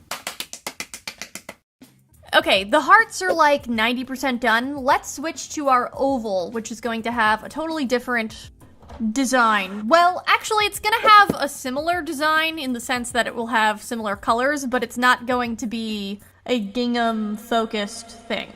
After sanding the oval plaque down, I wiped off the area, peeled off the sticker on the back, and we're ready for some white gesso. I think I am really craving marshmallows because I'm looking at this and I'm like, yes, fluff. And that's honestly not even a pregnancy thing. I just genuinely love fluff and marshmallows. It's like my favorite kind of dessert thing. I'm getting off topic again. Focus, focus, focus. Okay, we're drawing this off, and now I'm taking out my, excuse me, pebble cream, or vanilla, as Craftsmart likes to call it. I'm also taking my darkest shade of blue and using that to create an outline around the rim of this plaque. Once that was done, I mixed together some more of our lightest shade of blue, and it's kind of weird when it's not next to other blues, it really looks gray. And that's really interesting to me because this blue actually has a lot of purple in it, which would make it more like a periwinkle, but unless it's next to other blues, it just looks gray. What kind of magic is this? Very odd. But anyway, okay, so here we have everything with its base colors done. And now it's time to add some fun details to the center oval. I was going to draw something, sketch it out, and then paint it by hand, which I normally do on my channel. However, I was running low on time this week. My mother threw me a baby shower this week, so I lost a day, and that one day is very important to me, actually finishing every video every week. So I decided, let's decoupage it instead. The gingham bear will not cause me to miss an upload. I typically paint things by hand on my channel because I genuinely enjoy doing that, but decoupage, whoa, we are running really low on decoupage. We go way back. I love decoupaging things. It's something that is so easy to do. You can take a napkin, some tissue paper, a paper that you printed out online, really any piece of paper that has a pattern that you like. You can decoupage it to almost anything. It looks professional, it looks nice, and it's so fun. Once the gingham bear had been decoupaged, I took out my Liquitex High Gloss Varnish. I like having a very glossy finish on my wood pieces, and this does that. It's very glossy. I recently discovered it, and if you like glossy finishes, this is it. I also wanted to mention that I did find this gingham bear on the internet by searching blue gingham bear on Google. I'll link it below somewhere. And here we have our two hearts, which look very hand-painted at this point. I kind of actually like it. It has kind of squiggly lines. It doesn't look exactly perfect, but it's kind of fun. It almost gives off like a Midwestern kitchen vibe, which sounds negative now that I say it, but I actually really like that. It's time for hardware and tools. Last time when I painted my arrow, I was asked, how did you hang it on the wall? And this is how I did it. I just have these, I don't know what these are, hinges. They're from my husband, and I just like nailed them into the back of the wood, and then you can hang things on the wall. Technology is amazing. Those are basically done, and we're gonna add a hinge. This is not a hinge. What is it called? A hook? No. Leveling hanger? I don't know. This is the kit that my husband has, if you're interested. And here we have not one, but two gingham hearts and a bear in an oval shape. I love the way this thing turned out. I feel like it looks so cute. I think it's gonna be perfect in my son's nursery. I love the cute little gingham bear. He's just adorable, honestly. I really like the way that turned out. The only thing I'm thinking I'll add are some light blue ribbon bows to the top of the hearts. I think that'll go well with the bow that's already on the gingham bear. I think if I had two little bows on the hearts, it would bring everything together and look so cute on my nursery wall. I have some black paper that I have pre-cut into the shape of butterflies. These papers have actually been sitting in my art room for years, and today is the day that I'm going to paint on them with Neon Craft Smart Paint using two different painting techniques. And I'll also be sharing a free template with you on my website that you can print and use on your own. Let's start off with my pre-cut black construction paper. Well, technically this is oak tag I got from the Dollar Tree, but if you only have black construction paper, that can work. My suggestion would be to just glue two pieces of construction paper together to make it a little thicker. And that's honestly only because this project probably works a little better with a thicker paper like oak tag. But yeah, if construction paper is all you got, just glue some pieces together and you should be good to go. I've taken out my tiny crafting scissors because I realized that these pre-cut butterflies that I cut a while ago have some jagged lines on them, and that will just not do. We need a nice smooth curvature. Watching me do this is making me nervous. It's like I'm asking for a paper cut. As promised, here are my Neon Craft Smart paints. I love neon colors, and the best place to paint with neon paints is on a black surface. It just makes everything really pop. Oh my goodness, that is so bright. My eyes. Let's get started painting with our first technique. So the first technique that you can use when painting a butterfly is to start with the black background, obviously. Butterflies are symmetrical. Symmetrical? Is that a word? Yeah, that is a word. Okay. They have symmetry to them, meaning the right side matches the left side. So if you add a shape to the right side of the wing, you should add the same shape to the left side wing. These decorations, I guess you could call them, on the butterfly wings are typically surrounded in a color, usually black, and I am in this case utilizing the black background so that I don't have to go back and create black lines around all of my colors. Instead, anywhere I avoid painting defines the black lined area. This might seem like an obvious technique for painting butterflies, but I do have a second way that you can do it. And no, it's not the paint mushing technique where you put paint on one side and then mush it to the other side and say, Wow, it's symmetrical. almost like a butterfly. No, it's a different technique than that. Anyway, once I got done painting my general shapes and colors, I did have to go back and put a lot of coats of paint. And once I got everything to a place where it was no longer transparent, I started to add the details. So I added little darts, little things that look like hearts, little triangles, lines, etc. I really tried not to overthink this step. If you add a weird shaped blob to one side, add a weird shaped blob in the same spot on the other side, and everything should turn out looking fine. It's not that big of a deal. No, we're not doing any of this. Also worth noting, I added things like hearts, which are obviously not realistic to real butterflies, but I think we're past the point of creating a real butterfly. I have used neon rainbow colors and weird shapes that are not accurate. So yes, I've created an unrealistic looking butterfly on purpose for 2 reasons. The first reason is I wanted to use the neon colors. The second reason is a reason I've discussed on my channel many times. Most of you know we've been over this. I am disgusted by real butterflies. Terrified, but also disgusted. I hate their wings. I think they look gross. And the way that I'm planning on using these butterflies in particular to decorate my art room would disgust me if I made it look realistic. Like, I could have made a realistic monarch butterfly, but that would probably make me terrified of my own art room on a daily basis. So I will not do that.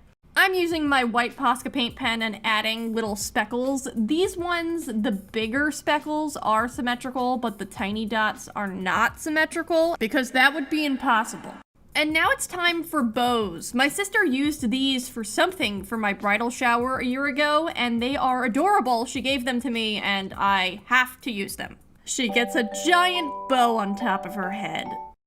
This is an optional step, but to create a 3D effect, you can add a second piece of paper, bend the wings, glue the center, and then you have a little flappy wing that looks like it's going to fly away. I feel like it's worth noting that doing this could also be used as like a table decoration at a birthday party, because it does stand up on its own. The 3D effect is why I didn't make it look like a real butterfly. That truly would have scared me. I'm using my Liquitex High Gloss Varnish to seal everything in and make it nice and shiny. I also decided to change the eyes from the heart eyes. Honestly, not sure if I like that better, but oh well. Ah, why did it just get dark? Oh, this is my black oak tag. I'm taking this out because I need to cut tiny little strips for the butterflies' antennas. These are also a very gross part of real butterflies. They're just, ugh. That's done, and we're gonna move on to our second butterfly and our second painting technique. I actually might like this approach better just because with Neon Craftsmart paint, things are transparent and it's way easier to layer the paint with this approach. This second method involves creating one giant block of color. You can do any color set you want. I decided to do a neon rainbow going from pink all the way down until purple. That just reminded me, there is a contingent of people that watch my channel that get very upset when I use pink in place of red in a rainbow, and I'm like, that is such a very specific, random upsetment. Why are you guys sad? Can I just use pink instead of red? I understand, technically, Roy G. Biv, the R stands for red, we get it, but I like pink. So, I will continue to refer to this as a version of a rainbow, even if you get sad. Pink instead of red. She's unhinged. Maniacal. My color block is done, and I'm taking out this Artistro brush paint pen. Fun fact, Artistro was my first ever sponsorship on my channel. I did their paint pens, and they were good, but wow, have they improved. Because these brush pens I recently bought, they are so opaque. Look at this. Are we looking with our eyes? This is one coat. I didn't even do 2 coats. This just did what it had to do. And I like their paint pens too because they offer like different colors that are kind of cool, but the brush pens, wow, Magnificat. This video is literally not sponsored, so I need to stop talking about them, but if you do want to actually get the brush markers, I have 10%, so don't get it without the 10%. I have the link in my description. You can use that still. Anyway, my second approach, I kind of have skipped over, but I guess you can see what I did. I created the color block, and then I used the black brush pen to create the lines after the fact. The first approach requires you to think of both the colors and the shapes at the same time, and that's kind of confusing. I like the process of painting with this approach better because you can really focus on the colors at first, and then after that, focus on the black lines. You don't have to be like thinking of 2 things at once. And once I was done adding all of my black shapes and lines, I took out my white Posca paint pen, added my major dots that were actually symmetrical, and then added my tiny speckles that would be impossible to make symmetrical because they're so small. I really enjoy the step of adding all of these white speckles though, because I feel like it really enhances the piece. It brings it from a baby butterfly into a real mature adult. Wait, is that ladybugs that get more dots as they get older? Do butterflies also? I don't know. There was a minor mishap here with the Liquitex because my brush pen was water-based and it kind of spread the black, but that's okay. Yes, time for our tiny bow tie. It's so cute. I'm taking out my glue gun, just gluing that on right there. And we're taking out our second piece of paper, folding up the wings, gluing the center body only to the second piece of paper, cutting out our antennas so that we can stick them on top of the head of the butterfly. Now this little guy can finally see. I think he sees with his antennas, at least. Maybe. And here we have the final result of both of our butterflies. The first one is very complex to me. It looks very interesting. I enjoy it a lot. The second one is less complex, but I also like it because it looks kind of fun. It's interesting. It's got the drips. The only mistake was that the Liquitex did spread the brush paint I used, and that is a little upsetting, but mostly fine. Together, they go really well. They can stand up on a table, as I mentioned, if you want to have like a butterfly-themed birthday party. And as promised, on Bellamena.com, under the crafts tab, you can use my butterfly template to cut out the same shape that I did here and create something similar. I have hung my butterflies right above my voiceover table so I can look at these nice beauties every time I'm speaking to you. Okay, starting off with a brand new toilet seat. I'm proving to you that I have it fresh out the box. We're opening up the plastic, and I'm going to start painting.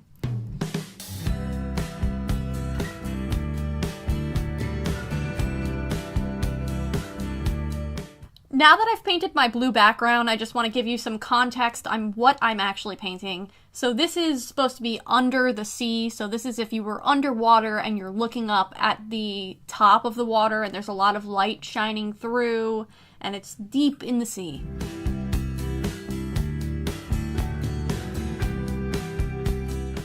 Let's move into our first fish. This is just the general shape of the fish. It's not very detailed, just doing soft brush strokes and dabbing some paint in there. And this is going to all serve as the background layer to the painting.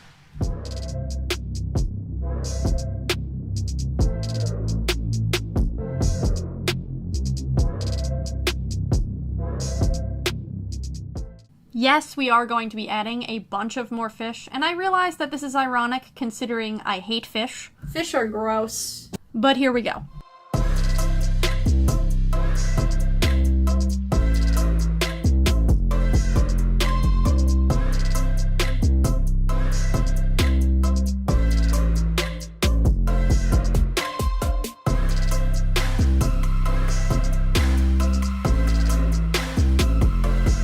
I would like it to be noted that this fish right here is my absolute favorite. I think he turns out looking adorable. I realize that these fish don't look super detailed or good close up, but that's kind of the style I was going for, I guess. I don't know. You may like the style, you may hate it, I don't know. Do with it what you may. Okay, so these are beams of light coming through from the top of the water. It's a very sunny day, and then there's like the dark abyss of the bottom of the ocean. And of course, we will be adding more fish.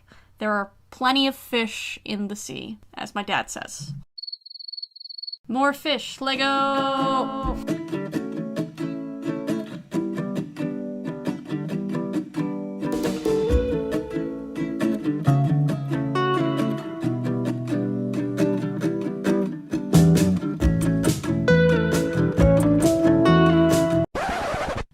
Alright, okay, this right here is not a fish.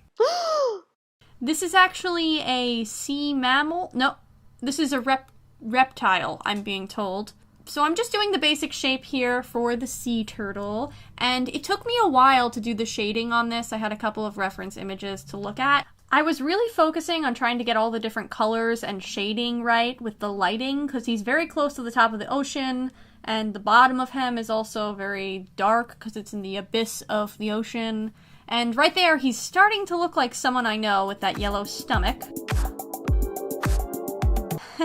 Let's paint.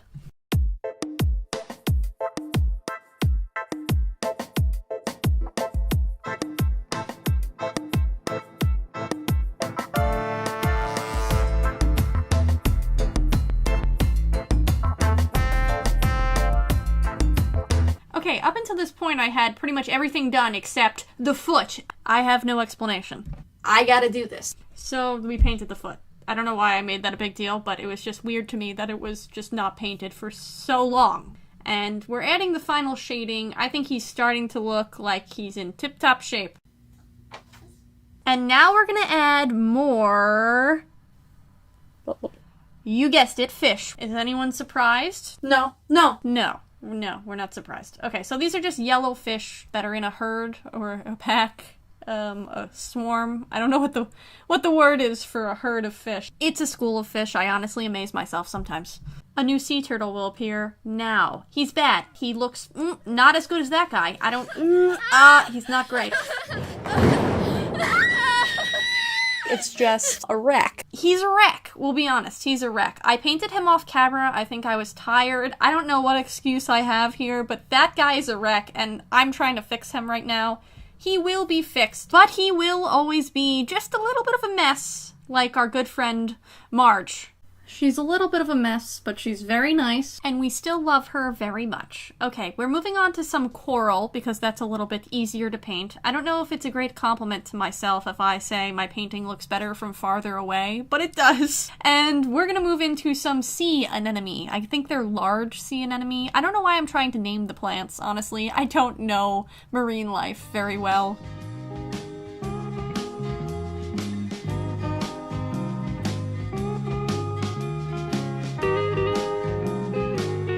I've been told by the internet that black and yellow fish is called a black and yellow angelfish. I do know that usually in movies that fish is the mean or jaded fish. He was in the tank in Finding Nemo. I don't think he was too mean, but he did want to escape the tank and he had some weird hoo-ha-ha thing going on. I don't really know. I don't know what that has to do with what's happening here, but I thought it was worth it to point it out. What?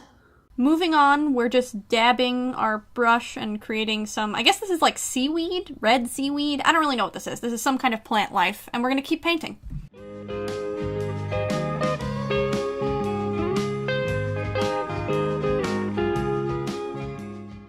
Okay, moving across to this side, then we're adding some more things that go in the background. As you can see, we've kind of been slowly making our way down the toilet bowl. I don't like that. I don't know. But yeah, so we're adding some lighting here, and the next thing to do is add a plant right there, because why not? We're just trying to build up all of the sea life. I don't know what this is called, like a coral area? What is that? What is that word that I'm looking for? A coral reef, maybe? I think that might be what I'm looking for, the word. The things I forget actually scare me. Yes. Yes, it is. It's a coral reef. So this is some more anemone. I think it's large anemone is what I was looking up. Sea anemone. I don't know why I keep trying to name these things. I was just looking at reference images of what coral reefs look like and what they contain, and this is the stuff that's in the coral reefs. Ahem. And here, this was going to be some yellow coral at first, and then I was like, oh, let me make it some seaweed, but then I went back and made it coral, so just you wait. That will look better. It will look like some yellow coral before you know it. That's some rocks over there. This is the beginning of a plant, and then I add flowers to that afterwards. And then I have a bush. I don't know, that's not in the sea, but it's like some kind of seaweed, you know, like a mossy type of thing. I really gotta just stop saying exactly what's happening, because like you guys can observe what I'm observe. Why can't I say that word? Observe? I'm really going crazy over here, guys. I don't know what I'm doing, but you can observe what I'm painting here, you know? And I gotta stop saying every little thing I do, but I'm not sure what else to say. That appeared there. I lost the tape on me making those clownfish. Nemo, we found you. Ironic, because we also lost Nemo in the movie. Here's another fish, because why wouldn't we add another fish? And finally, we're making it to the sand. I'm telling you guys, we're very close to the end. And it took me days to paint this. This was like 5 days, and it doesn't look like it would take 5 days, but oh man, this painting took forever. Okay, so we're adding some shadows over here by the plants, and I tried to make them like shades of the color of the plants that they are. I don't know if you can tell that. And I added some more bushes, some colorful bushes, because those are in those coral reefs. Coral reefs are very colorful. You'd be shocked how colorful they are. Look up some pictures of coral reefs. They're beautiful. Very, very beautiful. And okay, so here's some more plants. We're nearing the end. Plants, plants, plants. Plants, plants, plants, plants, plants, plants. Okay, there's a starfish. I messed up that starfish for a while. Tried to make some shading on the sand. Didn't like it. Put some more little bushes and then added more shading on the sand. I think I added like pebbles and stuff. It took me a while. And I added one more fish for good luck. We put him in the large anemone. I outlined it in gray. And then, of course, I signed my name with the little shooting star, like I promised I would start signing everything with. And this is the final thing. Okay, we're painting it over it with a Mod Podge, but this is the final thing. I love it. Look how cute it is. Look at all these little things. This took so long, and I'm so happy with it. There's something about like a beach in a bathroom that people love. People love beachy bathrooms. I don't know what it is. I realize that this painting is not perfect. It's not like the best thing ever, but I like it a lot and I think it turned out great. So I don't know. Let me know if you guys like it too. Random things. I've got a lot of options. The first random option is this index card holder thing. Actually, it's not for index cards because it's way too small. I think it might be for business cards. What is your purpose, little guy? Very unclear. I don't know where I got this. The next random item I could paint on is this wooden thing. It's actually for spatulas and wooden spoons, but I don't use it for that. I use it for paintbrushes, and I think it would be fun to decorate. These are two random things I got from the Dollar Tree. I bought them immediately when I saw them because they are AirPod cases. Well, AirPods technically already have a case, but I always lose the tiny case, so I feel like putting it in a larger case is helpful. I don't know. This wooden block, I actually already painted a wooden block in a different video, and this was the one I used for the thumbnail. I also have this wooden spoon, which I cooked with for a while before it started like falling apart. You can't really see, but it gets like very crummy, and I feel like it's not safe to eat. But it would be safe to paint. I've also got these 3 skeleton charm things that could be redesigned. And this green wooden box. I found this in my basement and it's, well, the inside is a little bit dirty. It looks kind of gross. But the outside has a lot of potential. And here are all of the random things that I was thinking about painting on. As I looked at these random objects, I considered what you guys might want me to paint. I know you guys. I know that you'll want me to paint the wooden spoon. We're not gonna do it in this video. I have chosen good old Mr. Box. He is such a good box. I picked this because there is a lot of open space on the top of the box. I really like the color, actually. I find it interesting that it has wood painted on top of it, and I was inspired. I actually liked the box itself so much, like the wood and the green color, that I was debating so long. I was like, do I really want to paint over this whole thing? No, I don't. But I do need to sand some of it and paint on some of it. I've come up with a plan that allows me to do that. It's just, everyone ignore that horrific scene right there, but the rest of it is going to be somewhat utilized. To start off my painting, I'm taking out some white paint. And I'm using this for kind of a base coat, but it's also actually going to be part of the painting itself. Because I really liked the green part of the box, I enjoy the color itself, I wanted to keep that at least a little bit, so I decided to create a cloud over the top of this box, and then create my painting within the cloud. This ended up only requiring 2 coats of paint, which is pretty good for me, honestly. Usually I gotta do like 3 or 4 coats before we don't see the background anymore. 2 coats? That's great. Honestly, I love watching this get painted. It's very satisfying. After I had finished painting this second coat of white, I moved on to a blue color. This is a light blue Craftsmart paint that exploded.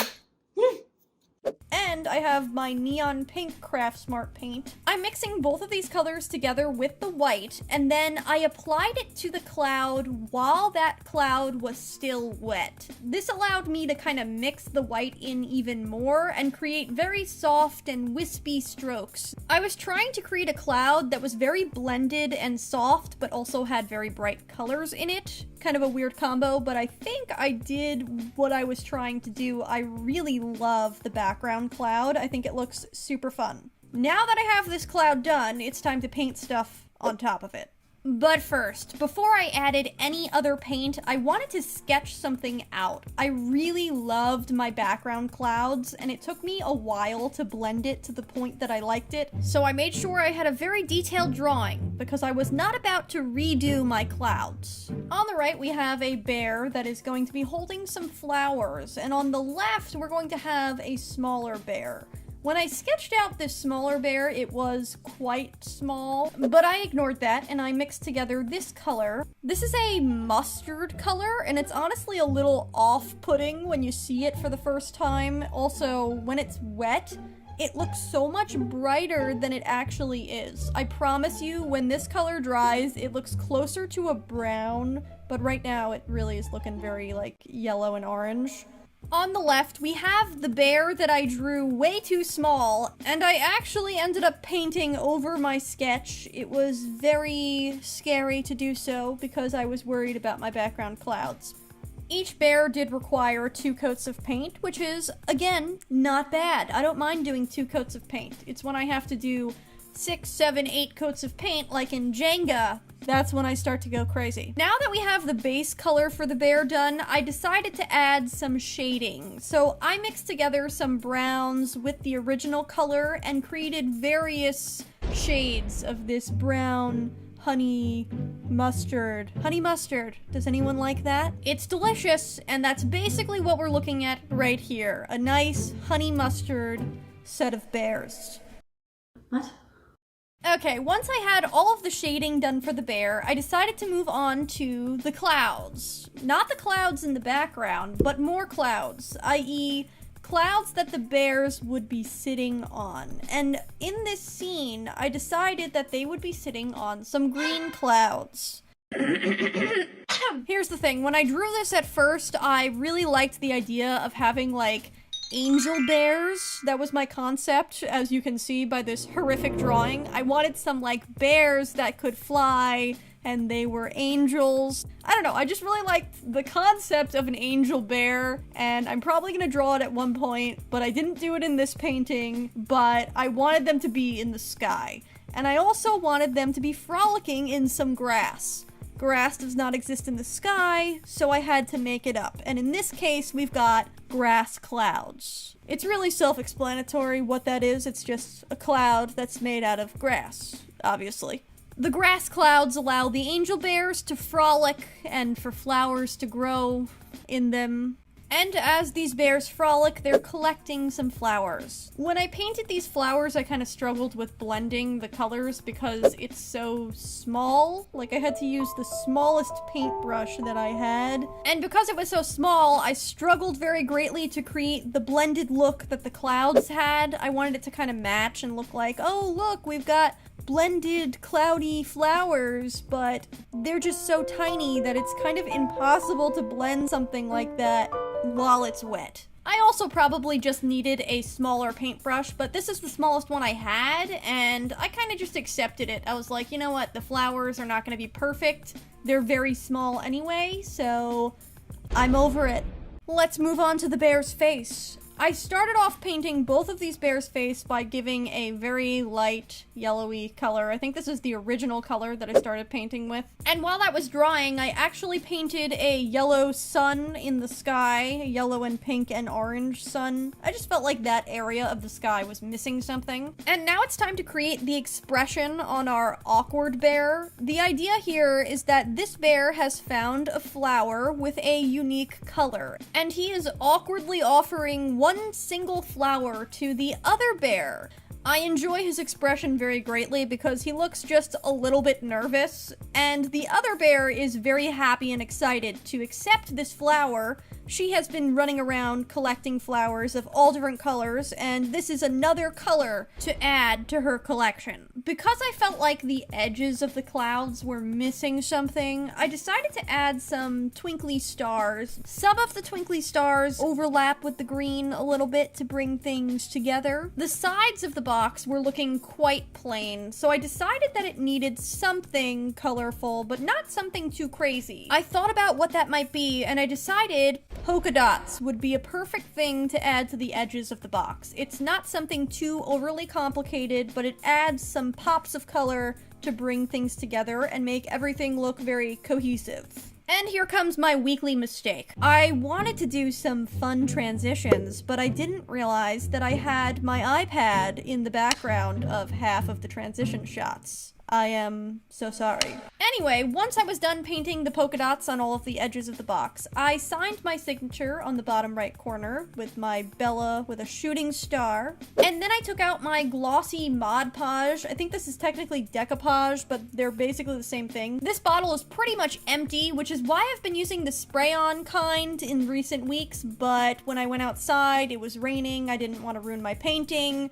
But then this glossy Mod Podge actually has several chunks in it. There are a lot of little crummy things inside it. I actually managed to pick it out with my fingers. And here we have the transformation, the plain wood box to the after box. I really love the painting. I had so much fun doing this video in particular because I felt very free. I have so many random objects that I want to paint on, but if I make a video called Painting on a Wood Box, I have a feeling that wouldn't go very well. I was browsing on Amazon, as we do, and I ran into these canvases. They're blank pennants that have wooden dowels in them, and they're made out of this canvas material. And I thought this would be perfect to paint on, for a couple of reasons. One, I like to make videos about painting on stuff, but also because I'm trying to decorate my new art room, and I feel like hanging these on the walls would be fun. Without further ado, let's get started painting our first pennant. I have mixed together this range of colors, which are Very shiny. it's ranging from a blue-green color up to a purple color. And now it's time to choose a paintbrush. It looks like I have a lot of these, but honestly, most of them are pretty bad quality.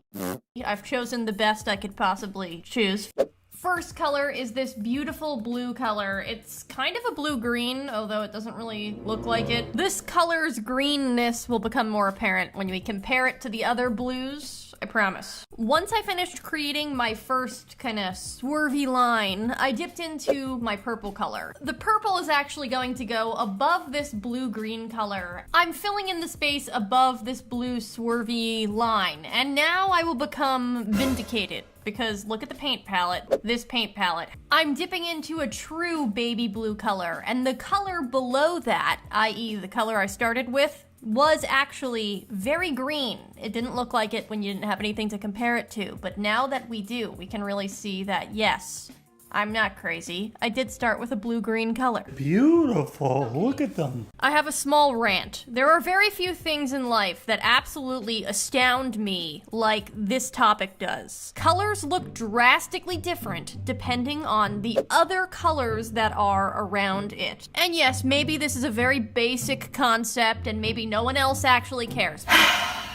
But I refuse to be anything less than absolutely astounded every time I see a color and then it changes the way it looks based on putting it next to a new color. It's like, wow, look at this blue color. It looks kind of blue. And then I put it next to a purple and I'm like, oh my gosh, is this periwinkle? It makes me literally lose my mind. So anyway, as you can see, I'm creating a curvy, swirly kind of gradient. No, this is not intended to be paint drips. I'm actually creating a water background that is very similar to the background of my mermaid coloring page from my most recent Draw Your Journal episode. I think it was Draw Your Journal episode 15. I don't even know, I'd have to look. We've done so many at this point. Once I got the basic gradient colors down, I took out my white with a very thin paintbrush, and I started painting the water thing. Use your words. What would you call it? Like water, the ocean, the little foamy stuff? Yes, foamy stuff. No.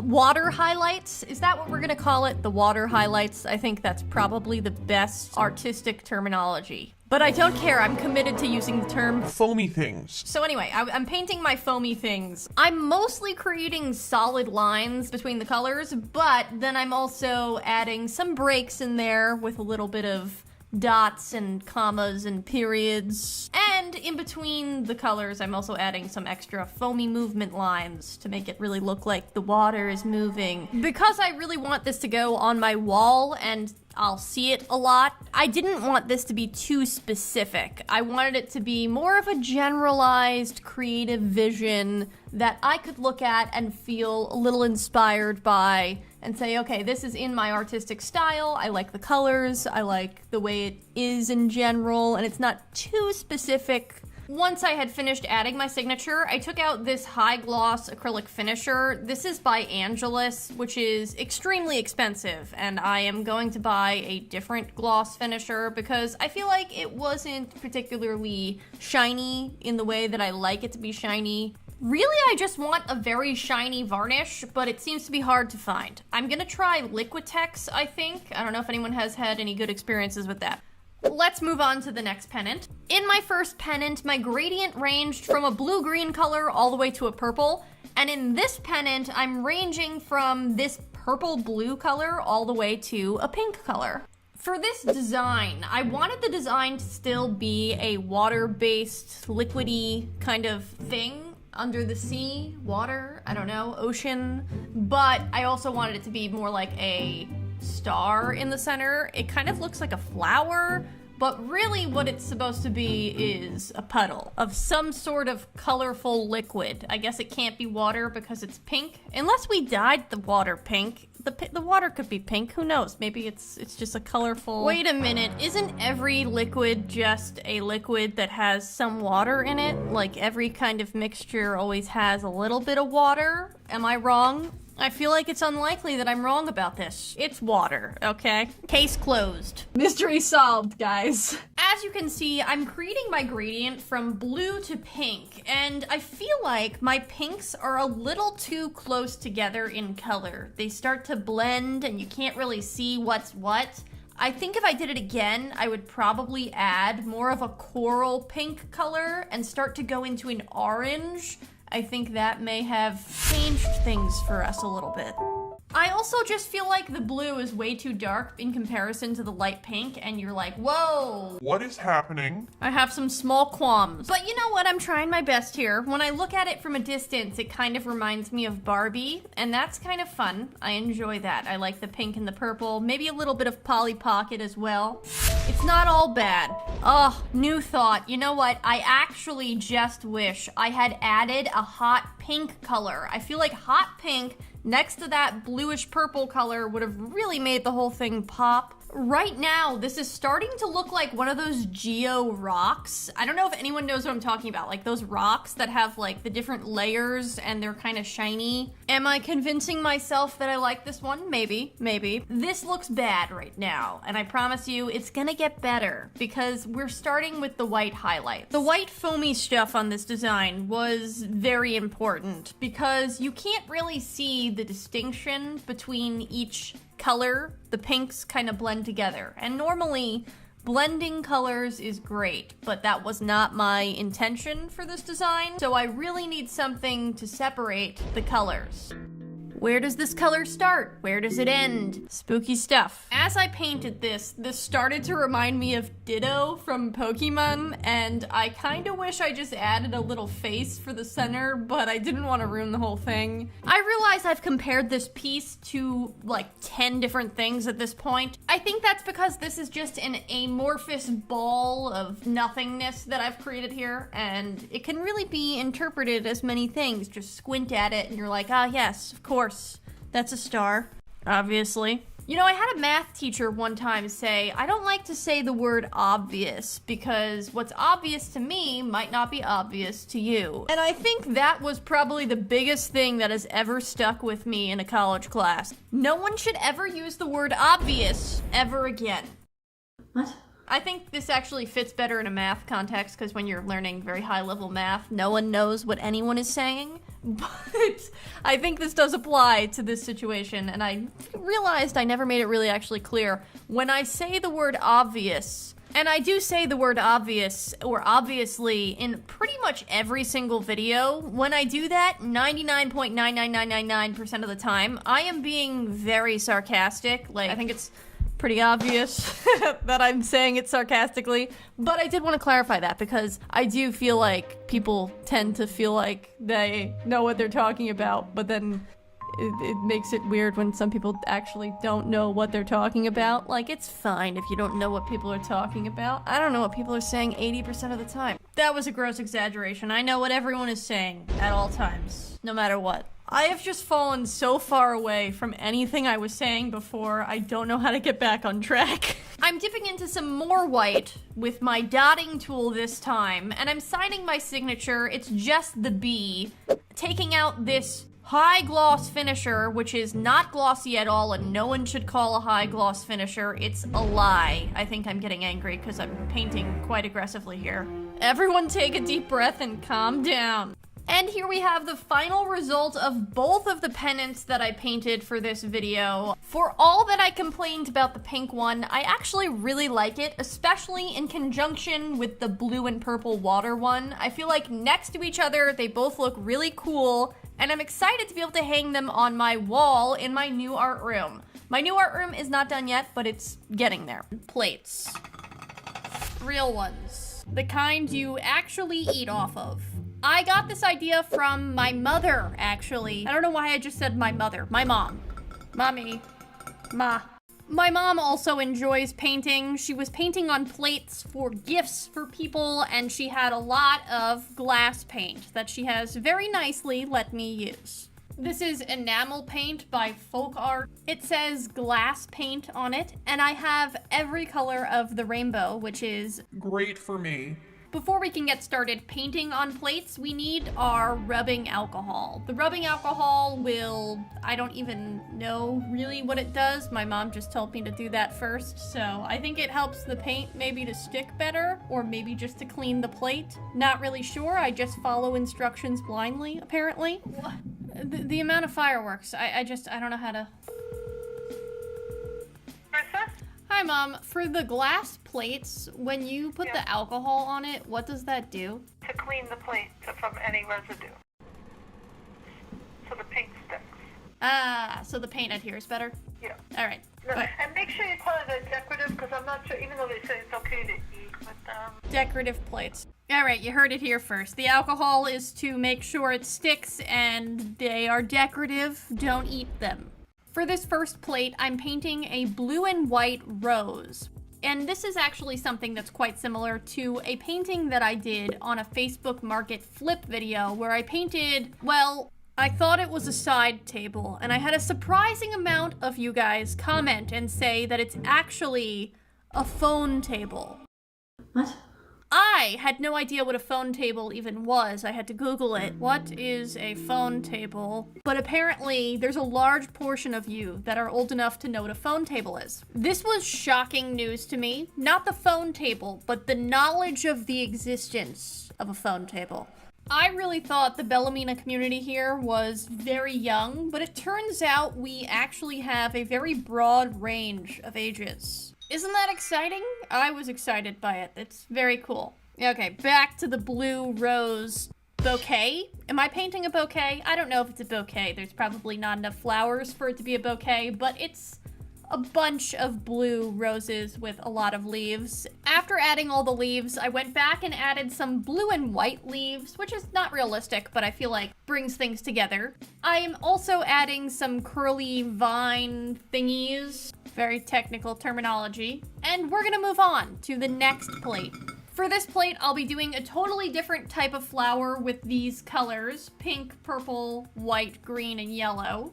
Instead of starting off with the flower like I did last time, for this one, I'm going to start off with the leaves, and you'll see why later. I'm using dark green and light green to create fairly big leaves. I'm varying where I'm putting the light and dark colors. Sometimes I put the light color in the center, and other times I put it on the outside. I feel like this makes the leaf look like it's bending in different directions. The smaller leaves are smaller, but they still have the same concept with the light green and the dark green. Real leaves are not totally flat. They have kind of different shades based on how they are folded or how the light is hitting them. So that is what I'm trying to do. Once I was finished with the leaf part, I was ready for flowers. And I was actually inspired by my hydrangeas. They have been nicely sitting on my table, plucked from a real bush.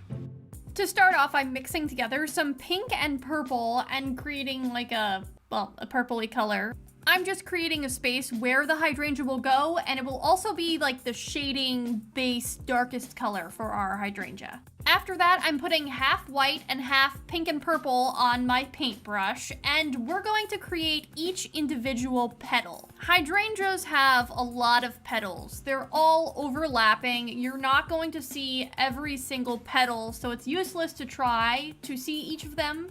They also have a little point on them. So when I'm creating the petal, I'm kind of coming up to a little point and then making a little rounded thing. And each petal is actually in a group of 4. So that is what I'm doing as I'm painting. I'm overlapping all the petals because that is just how hydrangeas are, and it makes it look more realistic.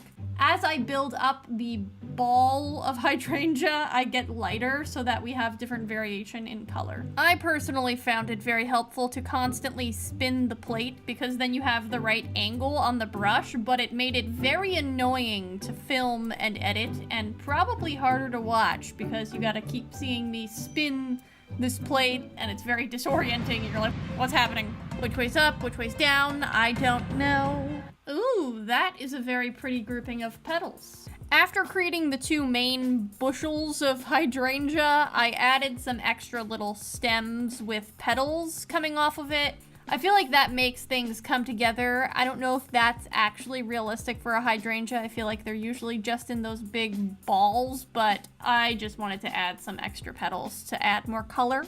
And to finish this up, I am adding some curly vines. However, I made a massive mistake because I added too many and went over some leaves, and I was really mad, and I fixed the leaf, but honestly, I feel like I ruined the whole thing. So, let's move on to our next plate. I don't know why I felt the need to throw each of the paints and catch them. Honestly, I am not coordinated enough for this, but these are the colors I chose. And we have a Floofy brush. as I like to call it. I'm dipping into half orange and half black, and I'm creating the center to a sunflower. Now we're actually moving from painting my favorite flower, which is a hydrangea, to my least favorite flower, which is a sunflower. I hate sunflowers with the fire of 1,000 suns. And it's not even because of the way they look. They're pretty. I like the color yellow. The center is oddly haunting. It's a little too large. But the reason I hate sunflowers is because I've been to a sunflower field. And if you've ever been to a sunflower field, you will know my pain. It is the worst thing in the whole world. There are bees everywhere. I mean everywhere. And they're all up in the gross center black part of the sunflower. They're just like crawling around in there. You literally can't even move without being stung by a bee. I went to take photos of my aunt and my uncle in a sunflower field, and my aunt got stung on the shoulder just because we were walking through the sunflowers. It was actually terrifying, and that is why these are my least favorite flower. They are disgusting.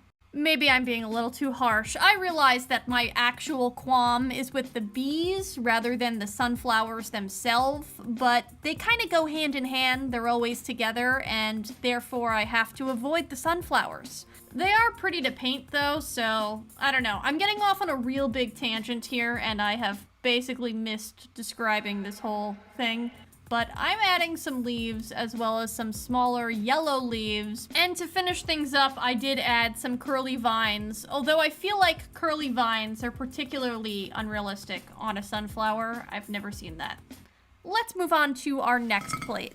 For this next plate, I'm using red, white, yellow, and green, and I'm going to actually create a more classic flower. Red roses. Well, actually, I intended for this to be red roses, but the white mixed with the red, and it kind of actually just looks like pink roses. And you know what? That's okay. Pink roses are really beautiful. I love roses. They're probably my second favorite flower after hydrangeas, and I particularly really like pink, red, fuchsia. Those bushes, when they're like a fuchsia rose bush, is so pretty. Love it. This plate is conceptually slightly different than the other plates. The other plates had one big flower with some leaves around it, but this one is going to have several roses that are smaller all around the plate. I did this mostly because I just really like painting these types of roses and I wanted to practice more doing it, so I just did a bunch of them everywhere and then I linked them together using some leaves. I used green, red, and white for the leaves, and they blended together so it looks like there's a little bit of like a pink tone in the leaves, and I really like that. Once I had gotten all the leaves done, I added some stems, and that's pretty much it for this plate. Okay, all of the plates are painted, but now they actually need to be put in the oven. So this paint has directions that you have to set it to 350 from cold into hot, let it sit for 30 minutes, it's piping hot, and now we have completed plates. I let them cool before I touch them with my bare hands. Here are my general complaints. I like the way they turned out, kind of, but I do have some qualms. I feel like the glass paint I was using was very chunky at times. Like sometimes it would dry too quickly and then you couldn't put a second coat of paint on top of it or it'd start crumbling. I don't know if I need like a paint thinner for glass paint or maybe I just have to paint quicker. I don't really know. Even though there are definitely some parts of these flowers that I could have painted better, in general, I'm very happy with the way they turned out. I think they're really pretty and I love that there are all different types of flowers here. I have found a piece of glass. Well, it's been sitting in a drawer in my art room for years. I think it came from an old picture frame. Honestly, unclear. But I thought this would be a great way to take a stab at some glass art for the first time. I'm going to be doing this using Artistro brush pens, and I'll show you a really simple way you can turn any piece of glass into a decorative kitchen trivet. Which, if you're anything like me, that's extremely exciting, because I love kitchen trivets and decorating. Let's get started. The first thing I'm doing is taking out some Windex. We need to wipe this down and make sure it's nice and clean before we start painting on anything. Once that's done, we can throw away our paper towel, and now we have a freshly cleaned piece of glass. And our brush pens. Store horizontally. Okay, noted. On the back, there are the 16 colors. These are water-based, quick-drying, and non-toxic. 16 brush paint pens. Whoa! I whipped open the box. I was actually very excited to show you that there are 8 metallic colors and 8 non-metallic colors. I love this raccoon. I was almost gonna make a raccoon, but then I saw the front cover and it had a bird. I was inspired. Inspired by the bird, that is. So I set up my pens very nicely to the side. We're doing some aesthetically pleasing setups here. And I got to work sketching out a bird or two. I know the front cover actually had a hummingbird, and I'm clearly not doing hummingbirds, but I was inspired by the concept in general of birds. I do have another potential reason why I painted birds on this glass, though. I have a sliding glass door, and during this week, there was a bird that flew into it as hard as he could. He was stunned, sitting on my stoop for 10 to 15 minutes with his little beak open. I was so worried about him. I was like, oh my gosh, did you hurt your beak? Are you okay? He was just stunned. He eventually flew away. But I, of course, had to send a Snapchat video of this tiny bird to everyone I know because I felt so bad for it. My sister-in-law happened to be over this week. She saw the glass trivet and she said, wait a minute, did you paint birds on this glass trivet because of that bird that flew into your glass window a couple of days ago? And I said, oh my gosh, I think I may have subconsciously done this. So that's weird. I feel like I was on topic and now I've totally lost the thread of what I was trying to say. Ah yes, painting on glass. So I started off painting the birds, obviously. I sketched them out. But I also realized that I wanted to create some kind of flower arrangement that they were sitting on. Maybe like a nice tree. Maybe it's got some branches, and what I came up with was a red dogwood tree. It does slowly transition into orange flowers, which I don't know if that's actually realistic, so maybe this is just an unrealistic version of a dogwood tree, but That's vaguely what I was inspired by. After I got my base colors down, I took out this gold pen and added some gold streaks to the center of the flowers. At this point, each of the flowers and their colors are looking quite muddy. It kind of mixed weirdly with the blue. I feel like I probably should have painted the flowers first. It's kind of poor planning on my part. But I am just trying to get my basic concept down, and after that, it will get better. Really what I'm asking you guys is to reserve your judgment, because right now this looks like a horrible sketch of, I guess the birds look okay, but the flowers look weird, and it's just, when you paint things, even when you paint them with a pen, things look really bad at first, and they start to get better and better over the course of the video, and I feel like at first it looks like there's like a 2-year-old that sketched it out, and then it's like, okay, maybe a 12-year-old made this, and it's like, all right, maybe like a 15, 16-year-old, and then at the end, it looks like I made it, which I don't know if that's really an improvement, but it'll look better, hopefully. As I was outlining each of these flowers in black, I was looking at it and I was like, you know what, this needs some white. It's just a little too dark, there's not enough dimension here, everything got a little too muddy. So I filled in the chest of this bird first, and then I took out the white pen. I started off adding some white highlights to the edges of each of these petals, and then I started dabbing the pen. And I feel like that technique of dabbing the pen actually created some nice fold kind of looking things. Fold looking things. I don't know if that makes any sense to you. Like how, you know how flowers have wrinkles or different bendiness to them? The dabs are adding the bendiness, the texture. In summary, dab, don't rub. And that leads me to an important thing I learned about glass art this week. Let me start by saying this is not actually a criticism of the brush pens at all. These are multi-surface brush pens. They paint pretty well on glass. They paint well on many different surfaces like rocks, cups, plates, paper. They work really well, and I actually really love them. So I'm not criticizing the paint pens. I think these are probably the best paint pens that I have tried. I like them better than Posca paint pens, which is, I know, kind of crazy to say. This video is not sponsored by them, but if you're planning on trying it out, I do have a 10% discount code that you can use. Although I'm not criticizing these brush pens, I do have a criticism of glass art in general. I'm referring to the time I painted on plates. When you paint on glass or ceramic, things become very streaky. It's very hard to layer the paint in a way that you would normally layer paint when you are a painter. And as far as these specific Artistro brush pens go, they actually did layer pretty well when you were painting on glass. I was kind of shocked at how well it was able to layer. The trade-off with these pens, I guess, when you compare it to like regular glass paint, is that these pens are water-based, which somehow means that they're quick reactivating. So if you paint something down and it dries, and then you take another pen and you go to paint on top of it, the two colors actually mix together. And if you're not careful, the colors can start to become very muddy. However, I do like that it reactivates and you can mix it together because now you can create more colors with your brush pens. That's the one limitation of brush pens. You only have the limited amount of colors they give you. So it is really cool that these reactivate and you can mix the colors together, create new colors. You just have to be careful. It's a dangerous game. The nature of painting on glass is always going to be a little streaky, so I think I can forgive the pens on that. It's not like they're specifically meant for glass. They're just multi-surface. They go on like a lot of different things.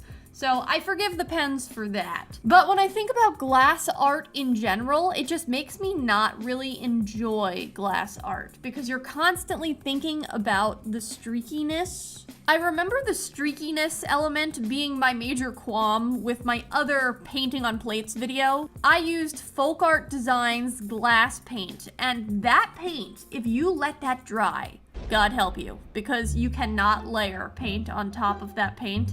It starts to crack and crumble and become just like this crumbly mess of paint. I did end up taking out my white Posca paint pen. The one thing that I needed was a very concentrated white, and I felt like the brush pens kind of kept blending in with the other colors and really not standing out. So I took out my Posca paint pen and just re-added those white outlines to the flowers, added the highlights to the bird's eyes, and I think it made everything pop After that was done, I added my signature to the bottom left corner of this piece, and I rolled out my Krylon crystal clear acrylic coating. I was afraid to paint anything on top of this at first because, again, this is water-based, so I didn't want to smear it. Once the paint was sealed in with the spray, I took out my decoupage, and I felt more comfortable putting a thicker, whoa, that is way too much decoupage. Put some of that back, okay. I felt more comfortable than adding a hand-painted decoupage coat to really make sure that this gets sealed in. And now to handle the back. You can see that this is kind of streaky. It's kind of the nature of glass art. It just happens. So I am going to be decoupaging or Mod Podging a piece of printer paper onto the back of the trivet just to make sure that we have a nice solid background for our birds and we're not really seeing all of those streaks. So you can see I added the initial layer of the decoupage and then I added another layer of decoupage on top of the paper, dried it off, and yep, it's dry. I sanded the edges of the glass to make sure that everything was nice and smooth. And now it's time to really turn it into a trivet. This is such a simple way to do it. You just take a hot glue gun, add a thick circle of glue to each of the 4 corners. Let the dots mostly dry, but when they're a little warm, put it down on the table. It'll create a nice little foot for your trivet. And here we have the final result of my decorative trivet. Would I go into my kitchen and put some food on this and cut things on it? No. But it is a nice decorative trivet that you can put on a counter, on a shelf, etc. I like it. Is it the best thing I've ever created? Probably not. It's just kind of the nature of glass art. It's like a little streaky. It's not my favorite, but I had a lot of fun and I hope you guys liked it too. Rock, paper, scissors, and shoot. Rock, paper, scissors, and shoot. Rock, paper, scissors, and shoot. Who won? Alright, enough of the games. I'm taking out my bag of rocks. There are several different options here. We've got this rough one. I have this very smooth one. Oh my gosh, it's so soft. Feel it? It's so smooth. I've got this circular one, this other flat and rough one, and this rock that has already been painted. More on that later. The point is that there are a decent amount of options here for things that I can paint on. The first one I decided to go with was this one. This one has a nice smooth surface, and I feel like it's a great first rock to practice on. I chose these paints for the rock, and I'm starting with the light blue. I created a pale blue background that kind of looks like a cloud. The blue was actually fairly see-through, and typically this paint is pretty opaque, so then I was like, maybe I should have put the gesso down first. Noted for the next rock. On this rock, we are painting Tula. Tula is one of my squishies. I did it actually in my most recent squishy makeover. That's when I created Tula. Tula the toucan. I just love saying that. Tula. What is that called? Assonance? Consonants because of the T's, but then the oo would be assonance, right? I think it's both. I'm basically just kind of sketching out where I want Tula to go, and then I kind of went back to the cloud, and I was like, let's make it all very sketchy. It kind of just made the cloud look really dirty, but oh well. Dipping into some out of focus yellow, and I'm creating Tula's big toucan beak. At this point, I'm kind of still trying to figure out the shape of everything, so I'm kind of going back to the green and then painting the head a little bit, trying to create the little neck piece, and then going up and making the tail. I also made a wing that's kind of flying up. Tula is a gossiping hen. Well, she's not actually a hen, she is a toucan, but you know what I mean. She's a gossiper. So she's always kind of talking about people. And I decided to make Tula really look like she's gesturing towards something, a gesticulation, and talking out of the side of her mouth. This is the part where I kind of I don't know. I wasn't quite sure how to draw this or paint this. I kind of had her going, talking out the side of her mouth. But I didn't like the way it looked, so I kind of went back to the eyes. I, at first, had created the black outline for the eyes, created the whites. That looks like an absolute mess, let's be honest. But I went back to the mouth, and I was like, maybe Tula needs a tongue to show that she's a kooky bird that's talking out of the side of her mouth. This is what her mouth ended up looking like. I don't know if that looks like what it's supposed to. It kind of looks like she's eating a worm, but oh well. I decided to just focus on the eyes first, so I added the pupils and then also went back in with a darker green on the iris, so it's yellow, lime green, dark green, and I added some glimmers to the eyes as well. That's done, and I decided I think that this all needs an outline. I felt like the outline for the eyes, which Tula does have on her squishy, like she has a black outline, it's very dark in comparison to the rest of the colors, so I felt like I need to outline the cloud with black. Once I did that, it became obvious that Tula also needed to be outlined in black.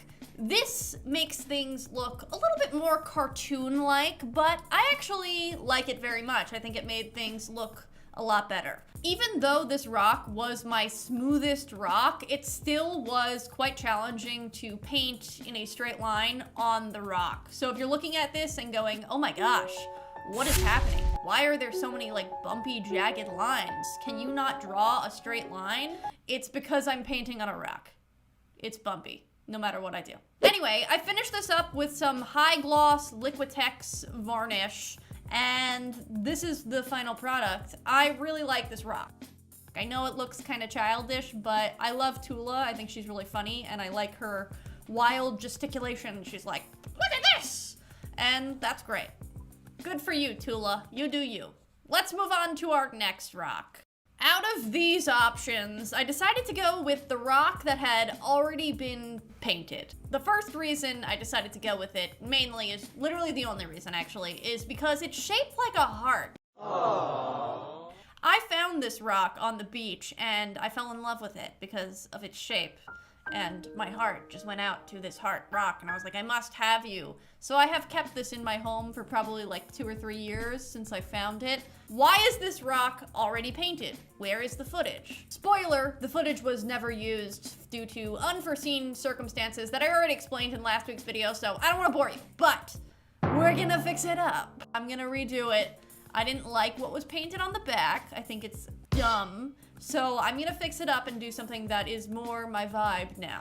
I'm dipping into this neon green color and I'm starting with the innermost heart. If you watch my channel regularly, I think at this point most people are aware that I like the vibrant colors. The neons are extremely fun for me. I enjoy using those. Those are the Craft Smart neon colors and they're just great.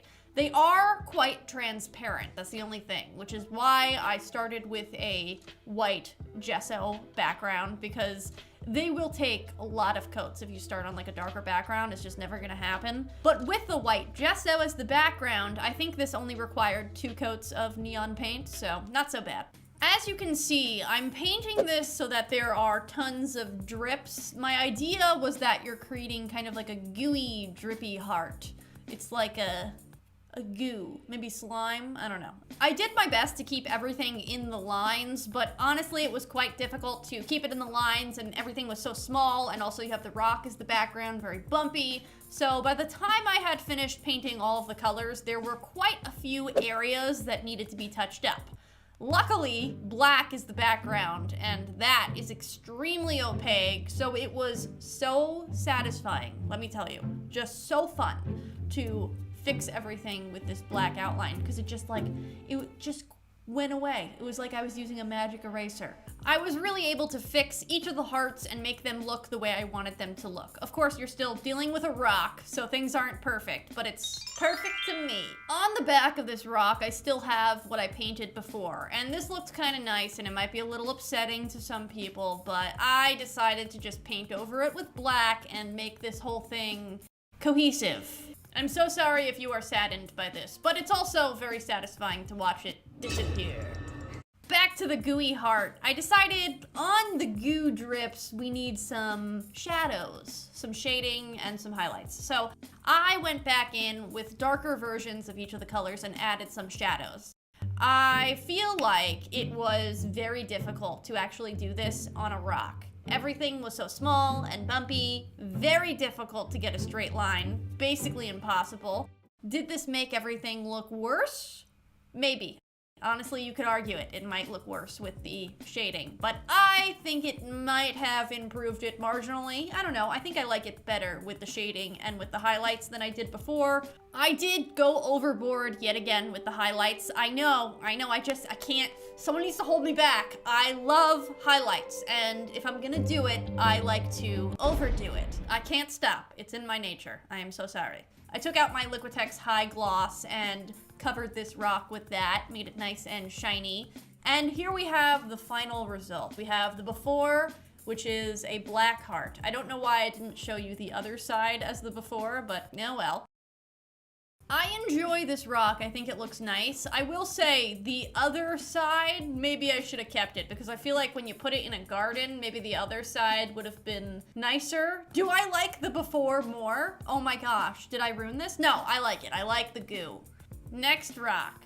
I chose this circular rock. I like this one because it is a circle. It feels like very round, and I was looking at it and I was like, you know what is round? A cookie. How hard could it be to create a chocolate chip cookie?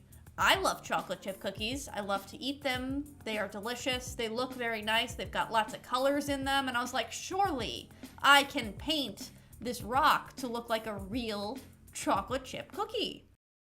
I can do that, no problem. Let me just tell you, this was a very long and hard road to actually create a rock that looks like a chocolate chip cookie. I really thought it would be easier than this. I started out with the tan color, kind of created some lighter colors, went back in with like an orangey color, and then I went back with a darker brown, and I was like, how can anyone paint a cookie? Is it even possible? I had to look at a reference photo of a cookie eventually, and I was like, oh, I think I've done this all wrong. So I painted some chocolate chips, tried to add some shading, and I was like, no, there needs to be like little spider web lines coming out of the chocolate chip cookies, and then we need some like highlights. There was so much layering and repainting done in the process of painting this cookie that I am finding it difficult to even show you my process, let alone explain it.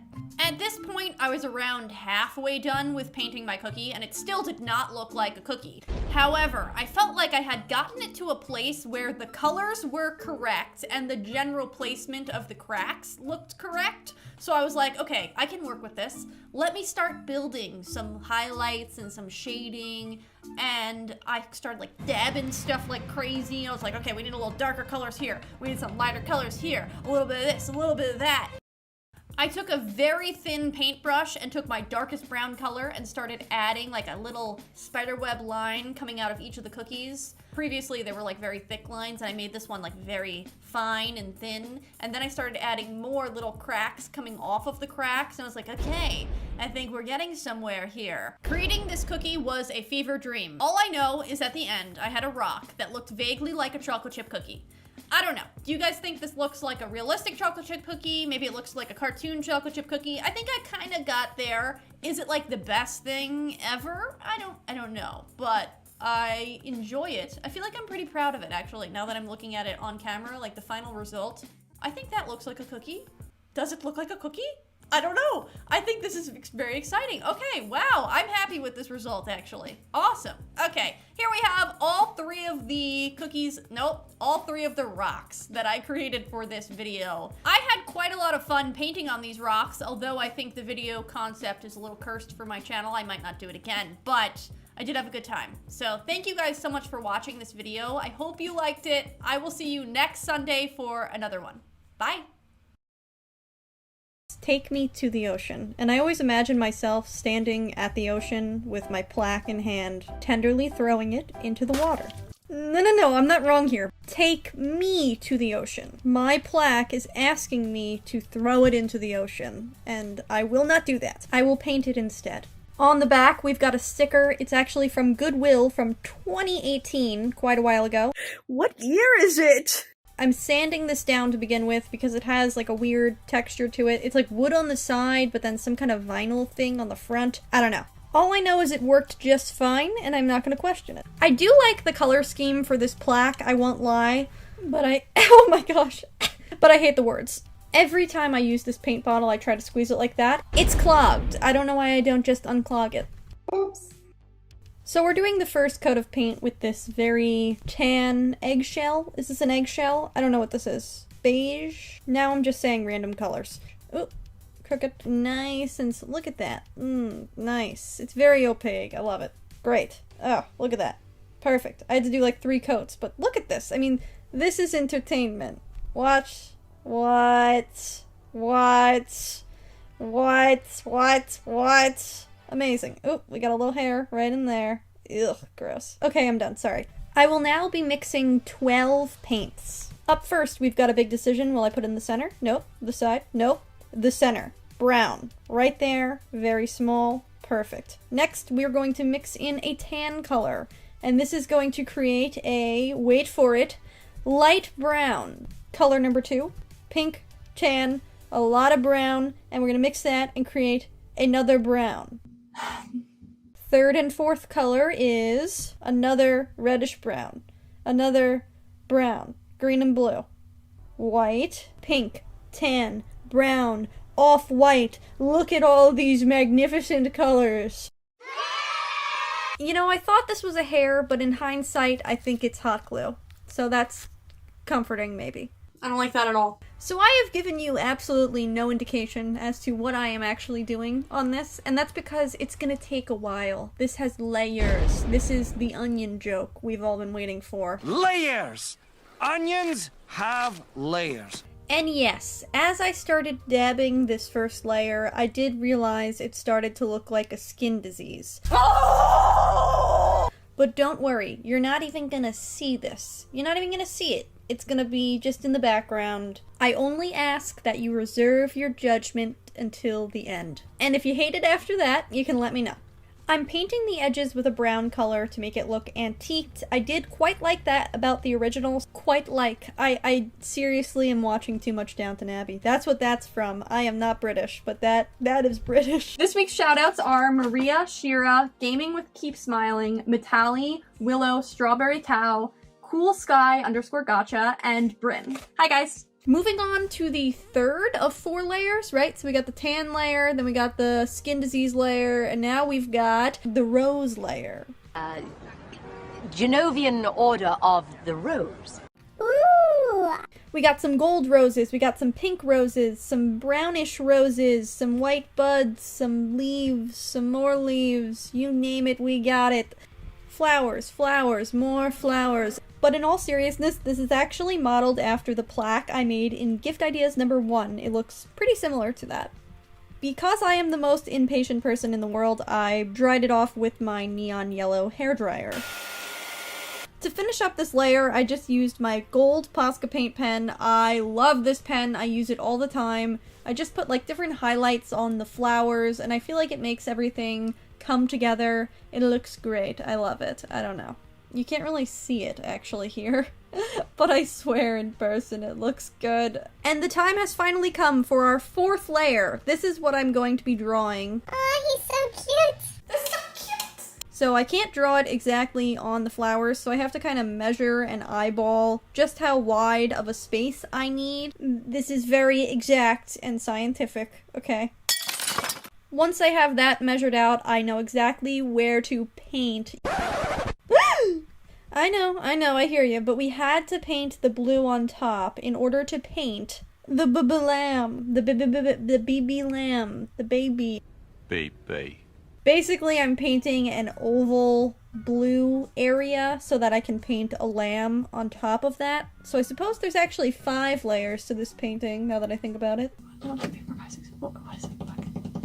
So here's the thing, I tried to paint one of those, like, artist splashes that everyone does, like these things, but something in me just couldn't bring myself to create something that wasn't a perfect shape. So I was going for an oval. Keywords, going for. I think because of my perspective with sitting down, I got the top of the oval correct, but the bottom of the oval, you can see on the bottom right over there, that is just not correct. It's not a perfect oval. I'm sorry, I failed. Anyway, I sketched the lamb down on the tablet. No. Slab of wood. No, that's not right either. What is this called? The plaque. Ah! Oh my goodness, that was so annoying. I cannot believe I forgot that. Okay. I then started to paint the first layer of white paint for the lamb. As I said earlier, this painting has layers. I suppose I should probably tell you what the purpose of this painting is now that I've dragged you along so far into the video. Just as this painting has physical paint layers, so does the meaning of the painting have layers. See what I did there? What is wrong with you? So, I originally started this thrift flip wanting to make a Christmas decoration. Christmas? Why did I say it like that? Christmas decoration. But I also really wanted to paint flowers, so I was kind of just going with the flow on this one, taking me wherever the wind took me. What? I really truly did not have a plan for this painting. All I knew was that I wanted a lamb to be there at some point. So this is really just what happens when you let me do whatever I want without thinking about it ahead of time. I just paint flowers and lambs, apparently. Oh, but anyway, the meaning of this painting. See, I was going for a Christmas theme too, so I chose the lamb to be like the Lamb of God, or like in the nativity scene you always see a lamb. I was trying to incorporate these things in a subtle way. I may have been so subtle that it just has no meaning whatsoever. So that's cool. But actually, I think when you see the last addition to the painting, you're gonna realize that it is supposed to be like a Christmassy type of lamb, or maybe at least a Christian lamb. I don't know. If you recall from earlier, I had multiple shades of like white and brown and pinks and everything, and they were all very similar in color, and that is because this lamb has very soft shading. It's very subtle. So I'm painting with many different colors right now. It's just, you can't really tell because they're so close in shade. Hopefully when this is done, you guys will be able to see how much shading was involved in the lamb.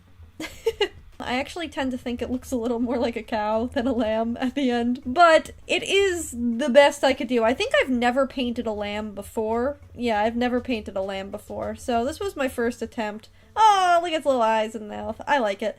And then I outlined this in gold right here, because I thought that would give a better border to this. Better border, better border, better border. Now that's hard to say. And then the last thing that I did, the last final layer of this onion, I added... the final layer of this onion, I added the flag that I was mentioning before to make it look more like a Christian lamb.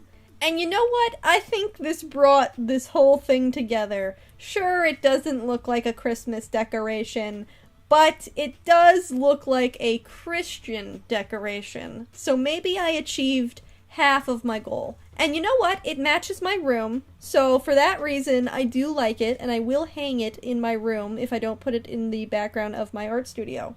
Overall, I think I'm pretty happy with the results. It's not perfect, and there are definitely pieces on the sides that I don't really like with the wood, but overall, I think I like it.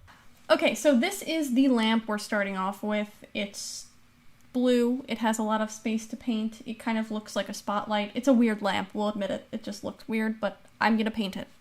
And we're bringing in the drawing, the plans. This is the plans. I drew this out. Take a good look. I'm never going to show you this again. Just kidding. But I am going to be sticking this into the lamp because I thought I could create for myself like a stencil by turning the lamp on and then drawing through it. And it kind of worked for a little bit. Like you could see the drawing and trace it. But the problem is lamps are hot. They get very, very hot. And I started to burn my hand. And I also was afraid I was going to start a fire. So I had to turn it off. Sorry, Mom. So instead of tracing it like a baby, I had to be an adult and redraw it. Very annoying. And now we are bringing in the beautiful paints. Beautiful. Look at them. And I started to paint Maurice, our good pup, our dog. Doggy dog, Maurice. I don't know what I'm saying. So the story behind this painting, and there is a story, is here is Maurice, and he usually has his ice cream cone. But he has dropped it, and it melted everywhere. And as a result of this ice cream melting everywhere, it has caused a rainbow, and Maurice has unintentionally caused this whole fiasco that's about to occur. So we have Riley over there, you can see, up there. She's the hip and hoppin' bunny rabbit. She traveled to that concert I was talking about, the Over the Rainbow concert, which I thought of in my last video. So I thought, let's make a painting based off of that. I don't know why, I was just thinking of it a lot. So yeah, Maurice opened the portal and Riley is traveling on the Rainbow Road to get to the Rainbow concert. What? That's basically what I'm saying. I'm adding some shading here because I thought that we needed some ground, but I also didn't want to paint the whole lamp. And here's the rainbow that's shooting out of the ice cream, the rainbow ice cream. Okay, I was heavily debating including this or not including this. I don't really like to sing in front of people, but I do sing while I paint, and I found a clip that I maybe am okay with, but I'm very soft. Please be nice to me, please. Ah. Wasn't it beautiful? Run wildly, fell asleep, for the monsters caught on to you. Quite a contrast. I actually was not upset, but I sound upset. I don't know. So Riley here is touching the rainbow. Notice she is touching the blue part of the rainbow. Skittles taste the rainbow. Actually, touch the rainbow? No.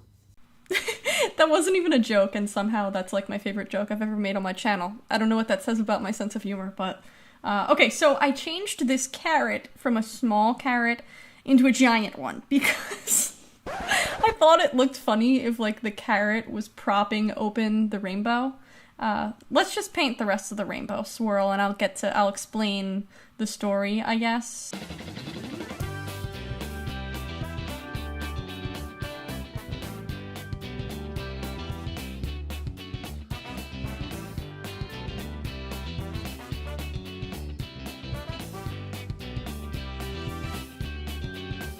Stop the music. That is Seaford, my favorite, my son. He's so cute. They're so cute. I gotta stop doing that. Okay, so that is Seaford. He is waving goodbye to everyone that is going down. Well, I guess I gotta explain to you what's actually going on here. So that is a rainbow swirl.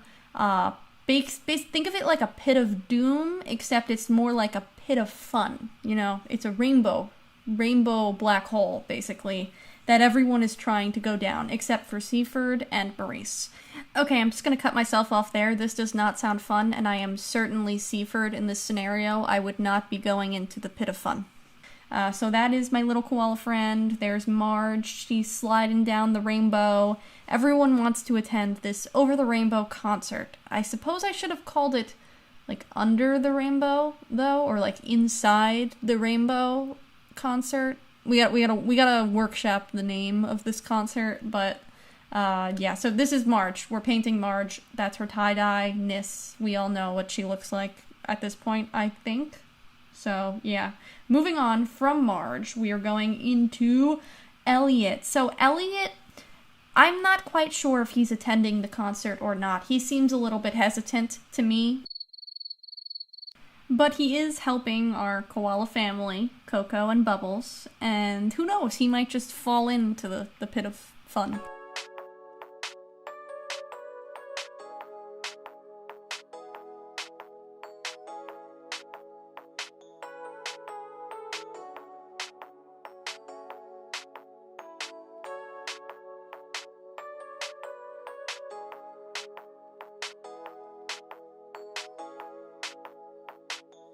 Okay, moving down towards the rope that Coco is hanging on. You know, this is I think she wanted to go to the concert, though.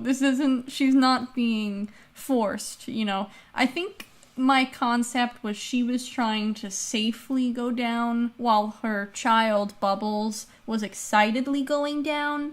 But now in hindsight, I'm looking at it and I'm thinking that maybe it looks like Coco is just trying to rescue Bubbles. I'm not quite sure what's happening, and I apologize if anyone's getting upset here.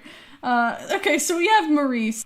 Here I'm adding the shading to Maurice, and some of the highlights as well. I added his little bow tie, I added his nose, his mouth, the little paint splats that are on him, everything about him except his eyes. And then I moved on to Riley's shading as well, and I added her her rainbow that's on her shirt, and I also added the rainbows that are on her giant carrot, obviously drawn to size here. That's very accurate for real life.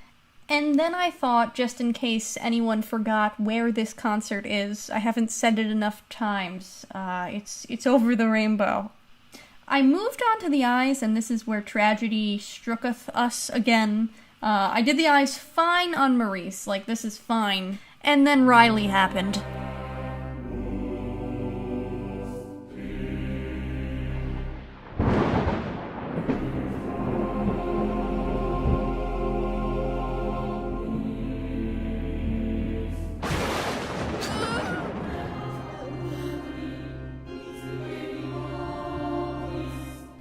It was honestly fine. I just painted over it and redid it. I don't know why I made that so dramatic. I just love the drama, you know. Okay. Ah, she's so cute again. Okay. And then we're adding the eyes to Coco and Seaford, and I feel like I need some music here because it's just, look, they're all coming to life. I feel like Pinocchio with the guy. He's just bringing them all to life. Look at them. They all of a sudden have a face, and you're like, wow, look at it. Those are some leaves. Those are not faces. I don't know why that's in this segment. But, oh, there's the eyes again. And wow, it just looks like they're so alive. Look at the... Nice. Okay, so now it's time for me to outline things. I outlined that... Oh, that's a cookie. I took a break to eat a cookie. That is accurate. Okay, so I started outlining things in black. And this brought everything together. I love the outlines. Just wait until everything is outlined, because when half the stuff is outlined, you start to question, why did I outline things? And it starts to look really bad, like that. But, I mean, after all the outlining is done, then you go, wow, I'm so glad I outlined this. It's always really stressful, though. At first, you're always like, I kind of hate this. And then we're adding the highlights. This made it look like balloons right there, which I really appreciated. I think that looks cute. And the last thing I quickly added was some, like, twinkly things, stars. Why do I never know the name for stars? I added those because I thought it made the rainbow look more magical. And this is the final thing. Let me know what you guys think about this thrift flip. I am a little unsure if I like it. I feel like I like it, probably. Yeah,